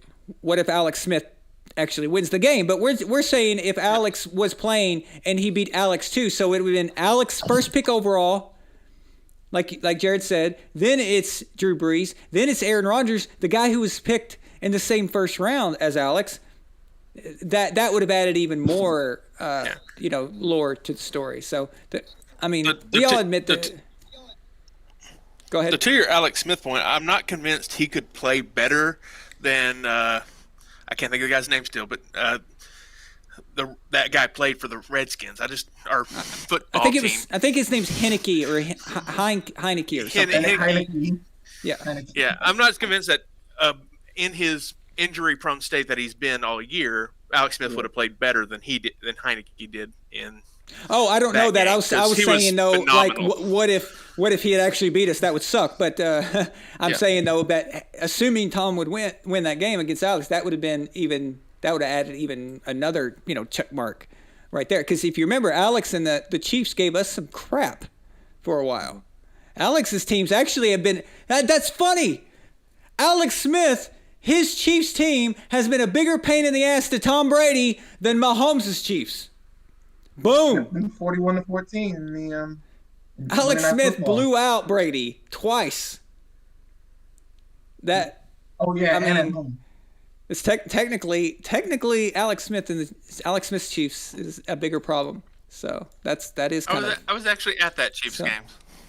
Were you? I actually got to go to that Chiefs game. Yes, on Cincinnati Chiefs game. Yeah, they were all right. Even though I was up there with my Patriots cap and all that stuff on, and they were nice to me. I didn't have any complaints about them. Where do you live? I live just north of Little Rock, Arkansas. No kidding. Oh, really? What town? Yes. It's named Cabot. You're from Cabot? Oh shit! Are you there right now, or are you just from there? Yes. No, I'm here right now. You're in Cabot right now. Yeah, I grew up in Walnut Ridge. Oh my God, Walnut Ridge. Yep. Oh my God. I've driven through there quite a few times. Don't stop. Actually, much, I was born in Pocahontas, but nobody ever knows what that is. So when I if they ask where's that, because I live in West Hollywood and they don't even know anything about Arkansas, so I say, okay, it's near Memphis. Like, oh, okay, Memphis or whatever. But yeah, nobody ever knows. But that's funny, man. Yeah. So we got 2 Arkansas guys up here. Nice. Yeah. So yeah. Cabot. I think we played them one time. I'm sorry. Either we beat you bad or you beat us bad. One of the two. No, I think we got our asses kicked. Actually, it was. That's what I mean. We're either really good or we're really bad. We're never in between. It's really good or really bad. Hey, where are all the trolls tonight? You remember last night? All those Chiefs trolls. Remember?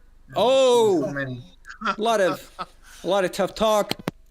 A lot of chest bumping, thumping. Just, we're the greats and all this stuff.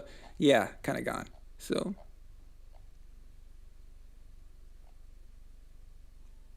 Let's see here.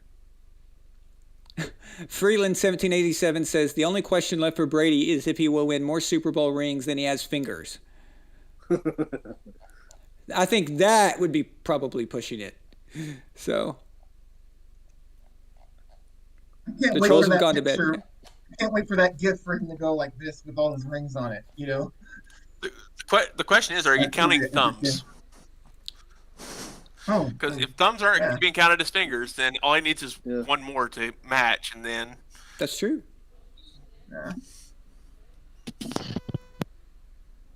Well, yeah, I mean, that's a very good point, actually. But I can't fit any more rings on that Lord of the Rings poster I did years ago. You guys remember that actually, it's famous now. Thank you for stealing it, by the way. I'm the one that did that. If you guys have ever seen, I'm just going to take credit for this because it took me hours to get this right.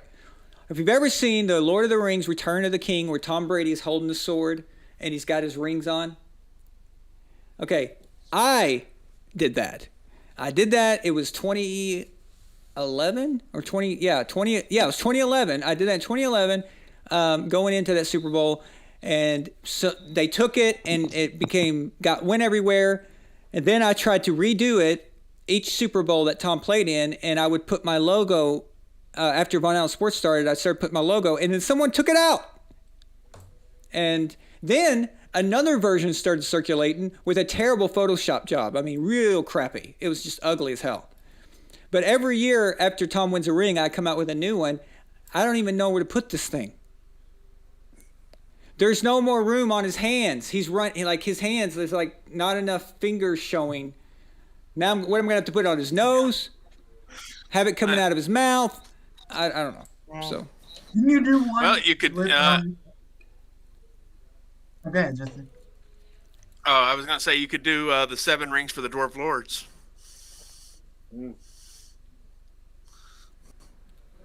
That could work. Or you could take the. If he wins 2 more, do the Nazgul. That's true. 9. Yeah, I like that. 9. Yeah. Didn't you do one with Aaron Rodgers? I mean, not the rings, but didn't you do like a picture of Aaron Rodgers with Bill Belichick? What you mean wearing a Patriots helmet? No, that's not mine. I wish I could take credit for that. I actually got that from ESPN the magazine. Oh, okay. Because I've seen that picture like everywhere. Yeah. So they probably got it from ESPN the magazine, but that's where I got it from. But yeah, it's a good Photoshop job. Whoever did that, bravo to them. Now I did do one. Oh, this is awesome. I did do one for Assassin's Creed. So have you seen where Tom is? He's actually I took it from the Assassin's Creed expansion pack with George Washington. They used that on a Patriots broadcast on the wall, and I could see my logo on the bottom of it. and it was on a Monday Night Football broadcast, and I can't remember how long ago it was. It was when I think it was when all sports first started. Very early, before I knew all you guys. And we were watching a broadcast, and my brother said, "Hey, that's your Assassin's Creed thing." And I don't know if I'm the only person to do that, but mine is very specific because I added things to it, but I had my logo. And then that version was picked up, and it was on a wall, on a mural. Someone had taken it, pasted it on a wall with other logos and stuff, and there it was on Monday Night Football. It's pretty freaking cool, actually. So, hey, Cassie Stewart. I always love it when we have new female fans because we don't get a lot of those, actually. So Cassie Stewart says, not a Brady fan. I'm a Cowboys fan, but give Brady his due now. He has 7 rings. He has more rings than my Cowboys, who have 5. Yeah, congrats to the Bucs for winning the Super Bowl. It's unbelievable. It's unbelievable. I mean, to have more rings for one person than a franchise has. Honestly, I'm surprised the Cowboys ain't got 6 by now. I mean, god dang. Then More rings than the Steelers. They have more rings than every franchise. Yeah. I think the Cowboys pissed away a good opportunity with that Romo team from like 07 to kind of like the 09 window. Because I remember when we were going for our perfect season in 07, that Dallas team was a great team. In fact, I thought we were going to end up seeing them in the Super Bowl. So that was the matchup I thought, okay, that's going to be a rematch. And there was one problem with that Tony Romo team. Tony Romo. Well, he threw terrible picks at the worst time. I mean, it was you can't do that. In the playoffs. Like he fumbled away an extra point. Yeah. Yeah, I mean against the Seahawks, right? In the rain. Yeah, I watched that. I was watching that live. I couldn't believe it. I was like, "What the hell just happened?" Really? You can't do that. When the pressure came up, Tony folded like a cheap lawn chair. He never should have been out there anyway. Okay.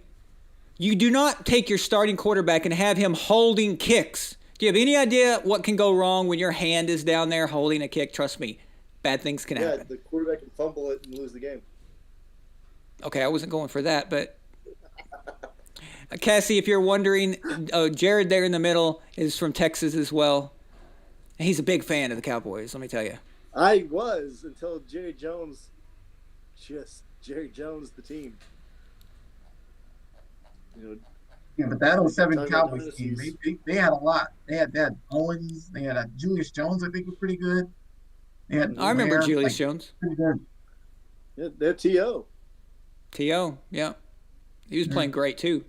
Do you guys remember that game, the Patriots-Cowboys game leading up to that? And Owens put up a sign in his locker room that said, due to the big deal about Randy Moss versus, he goes, this 81 is not going to comment about the other 81 until the game is over. Do you remember that? Yeah. That was back. I mean, that was pre-Twitter and all that crap. I think it was pre-Twitter. I'm not. Yeah, 2007. Yeah, it was pre-Twitter. Maybe. I think the trauma of that giant Super Bowl has caused me to block out that season. I mean, PTSD. Yeah. Oh, I That like Super Bowl was Hard to watch any football. Brian Magnum asked me, do you think Brian Magnum, that's a cool name. That would be my porn star name. He says, do you think, actually, no, my porn star name might be Marcus Cannon. So. No, it's supposed to be the name of the street and the name of your dog, I believe. The name of my street and name of my dog. Well, I don't have a dog, but how about the name of my cat? Ramses. Oh my God. My porn name would be King Ramses. Because I live on Kanaya Street, which means King. Czar. Same, King Ramses. That's a pretty cool porn name, actually. But he says, do I think Tom Brady is the greatest athlete ever? Athlete? No. Sports figure? He's one of them. One of them. But athlete's different. When you say athlete, I think of like Olympians and Right. Jordan. I think he's the greatest So team captain of competitive sports. greatest leader of all time. Greatest leader. Yeah. But greatest sports figure, I mean, you have to consider Jordan, who's known worldwide. Is probably the most famous athlete ever, I would guess. Yeah. Then you have to think about Babe Ruth, and stuff like that. But I'd say Jordan is. I mean, I'd say Brady is, but he already was. I don't even think Brady could have helped himself. He's so. Well, it's just ridiculous. He did help himself with one argument that a former 49ers and Chiefs quarterback has been making for years. No blowout? 7 championships. You got Joe Montana, Montana. talking about, well, Otto Graham won 7. Yeah.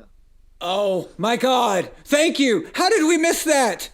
Okay, so if you follow this channel, you know that in the Montana. Thank you, Jared. You would know that Montana versus Brady documentary. I admit I was a little bit harsh on Joe, and I apologize for that. I regret some of the things I did in that video, but I can't take it back.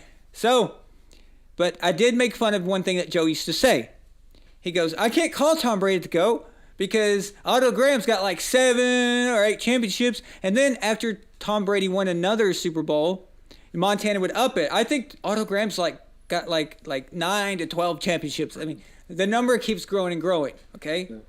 But the number really is 7. Otto Graham has 7. And now he took his team to 10 championships and won 7 of them. And that's Tom, 7 out of 10. With different teams. Yep. 32 teams in the league. Yep. The first few for Otto Graham were semi-pro before the Browns became an actual NFL team. I wonder what Joe will say now. Otto Graham's got like 20. I don't know. I mean, the number keeps growing. I'm not sure. Luke in the chat said Otto Graham is the true GOAT. We just forgot about it. He existed. Yeah, we just forgot about his existence. How do you forget about the GOAT? You know? Yeah. No, honestly, nobody was talking about Otto Graham until, and I'm a huge Joe Montana fan, but until Joe Montana didn't want to admit Brady was the GOAT, then all of a sudden he started using Otto Graham as an argument, and nobody even remembered Otto Graham until Montana brought him back into the conversation. He just brought him back to life because he wanted to kind of deflect from the right. But the thing is that what I didn't like about what Montana was doing is he was trying to imply that Brady, people call him Brady the GOAT because of rings. Okay, right. Whoa, Joe, hang on. Brady's got 3 MVPs. He's got 50 touchdowns in a season, an undefeated regular season. Okay?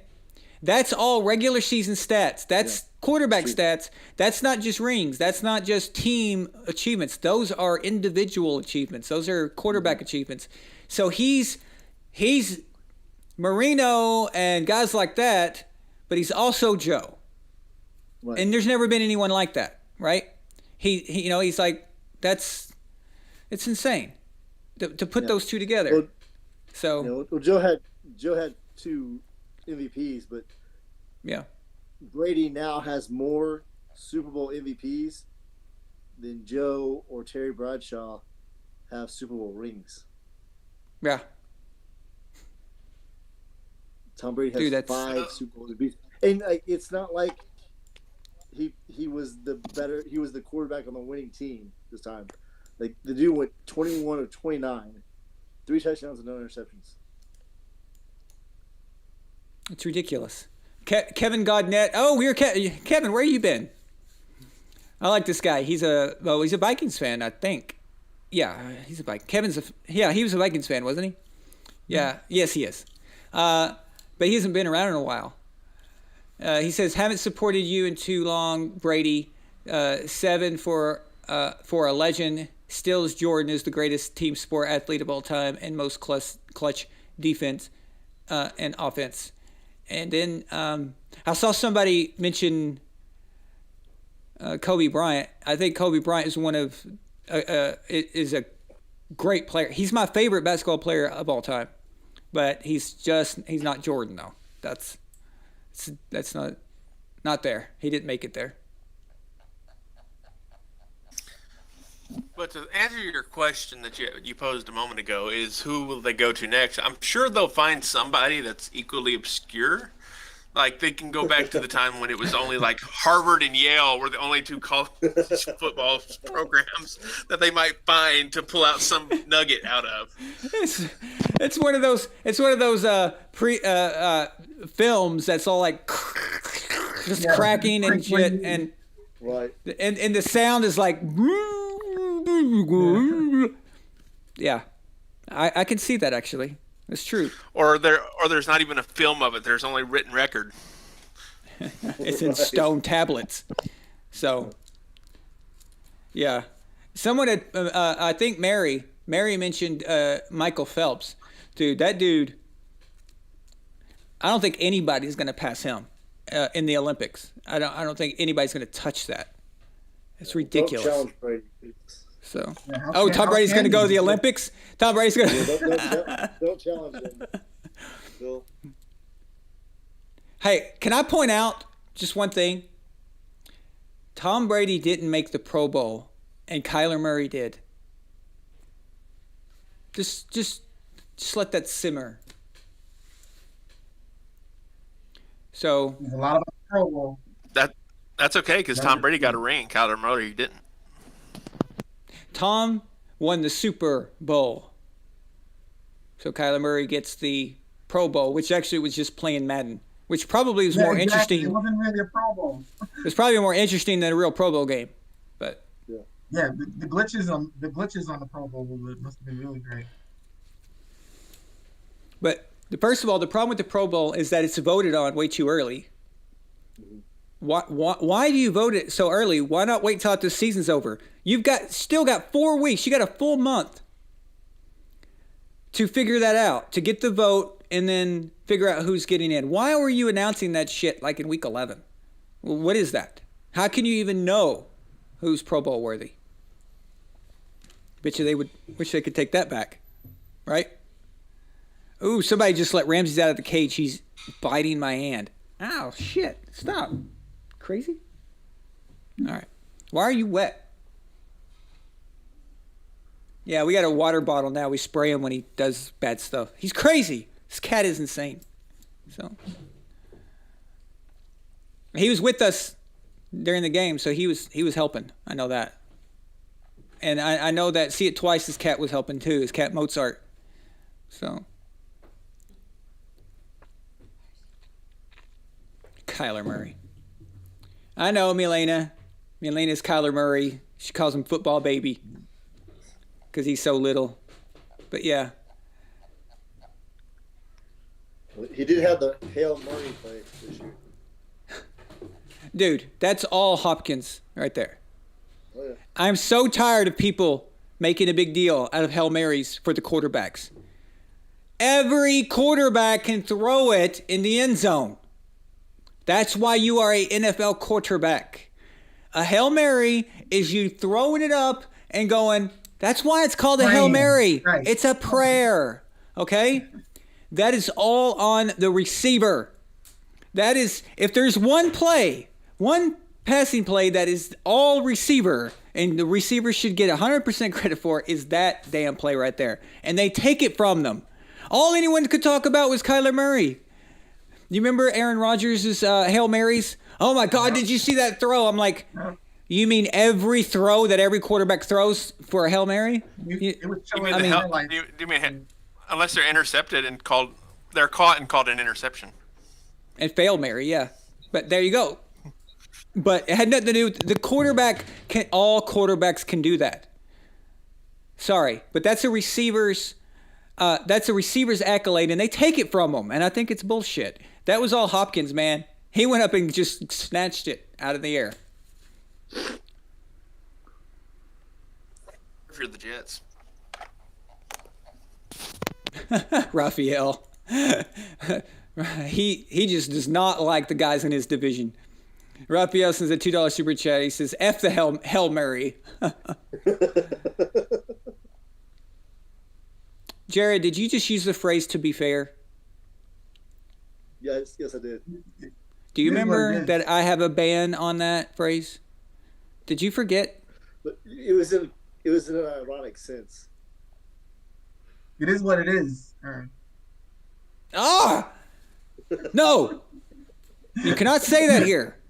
There's no is what it is. There's no to be fair. There's no what is it? At the end of the day, even though I said it earlier. Devil's advocate, man.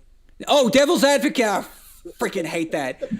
Oh, ugh. When someone says to me, "Oh, I'm just to be devil's advocate," and I mean, "Oh, that means you're about to be an asshole."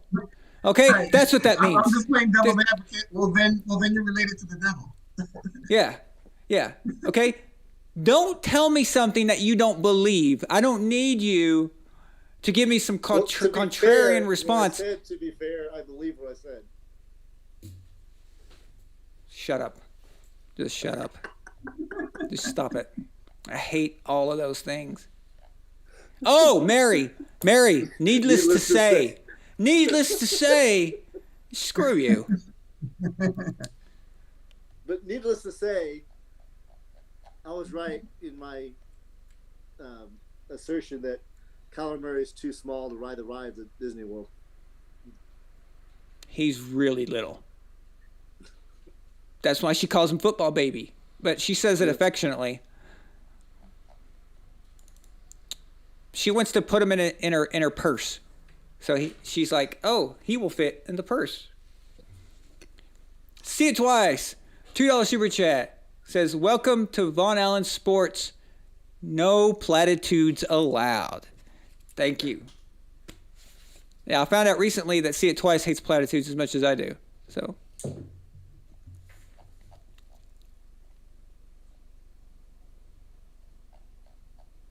What's up, Danny? Yeah, man, it's crazy. Absolutely crazy. I don't think I'm going to sleep for 2 days. I mean, as soon as the show ends, I'm going to go to the bedroom and turn on the Super Bowl. I got to rewatch it. I need to rewatch it now that I know the outcome because I see things differently after I watch them, but the second time. Yeah, this is the first Super Bowl with Brady in it when I was completely relaxed. Really? It was 14-3. I was like, dude, this is good. This is really good. Dude, my asshole is so tight you could have stuck a lump of coal up there and you'd get a diamond out of it. I mean, I was completely freaked out. I wanted this so bad. It's about. Mahomes was rattled early. I wasn't nervous throughout this entire night. Like I just was like. Whatever. You weren't nervous, really? Nope. I'm much more nervous for Patriots Super Bowls. What about you, Justin? Were you nervous? I was nervous when the Chiefs scored the go-ahead field goal in the first quarter because I was like, "Oh, this might be something." And then the Bucs answered with the touchdown, and it kind of cooled things off a little bit. And then before I knew it, we were up like 21-6, and I'm like, "Okay, I think they got a really good chance of winning this." And at that point, it was pretty much game over. When the Bucs went 3 and out, I was like, "Crap!" But then when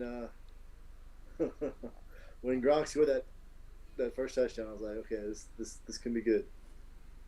All right, I'll admit I was a little perturbed after that 3rd and 1, because that was when I was like, "Okay, what's this? What are they doing?" Decision. Yeah. I I didn't like when Brady didn't sneak it on fourth and goal. I couldn't believe it. Actually, I was like, "Okay, listen. If we sneak Brady and don't get it, I can live with that. All right. But what I can't live with is not only does Ronald Jones not get in, but he goes low with the ball. That is the hardest way to get a 1-yard touchdown is going low with the ball because you need your whole body to get there instead of going high with your arms." Yeah. Here's my question: if you're doing that, why would you run Ronald Jones and not Leonard Fournette? Isn't that Another good literally question. Leonard Fournette's specialty is short yardage? Yes. I didn't really have a problem with the play calling there. The one that bothered me the most was the reverse the Bucs tried to run.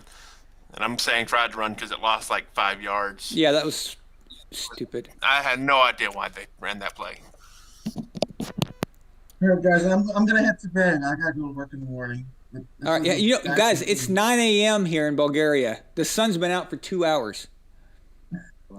It's weird. Wow. So I just want to say before Shaq, here you go. See it twice. Says Tom Brady could pass Kyler Murray, not statistically, literally.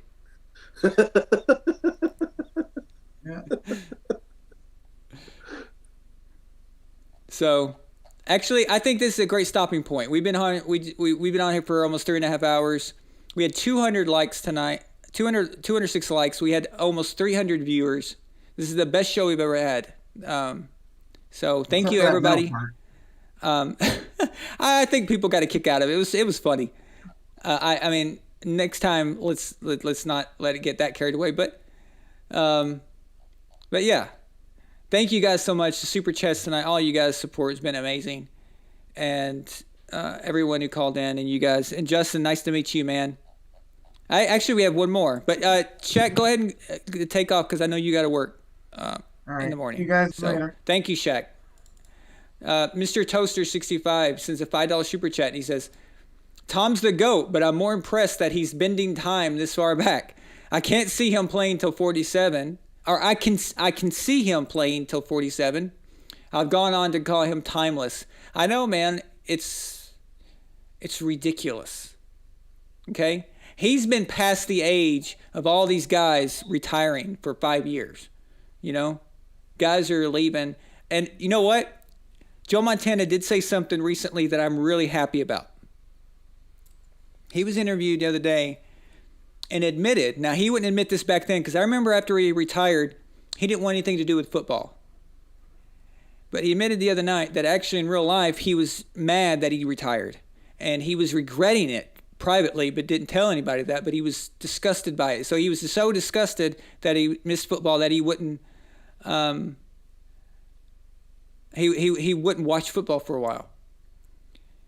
And he says, I never should have left. I never should have done it because once it's gone, it's gone. And I like he said that because I'm glad, I want Tom to hear that. Not that Tom already needs that, but just to hear it reiterated by his hero will tell Tom to just keep plugging away. So Tom, listen to Joe. Listen to Joe. Don't leave until they have to carry you off on a stretcher. So, and I'll end it on that note. Joe. Yeah, I know. So, thank you guys so much. I appreciate you. And we're going nowhere, guys. Just because the season's over does not mean we don't have VAS live every week. I'll see you guys Saturday night for the normal live show, and look for Brady Hate Saga this week. Okay? So thank you, everyone, and have a good night.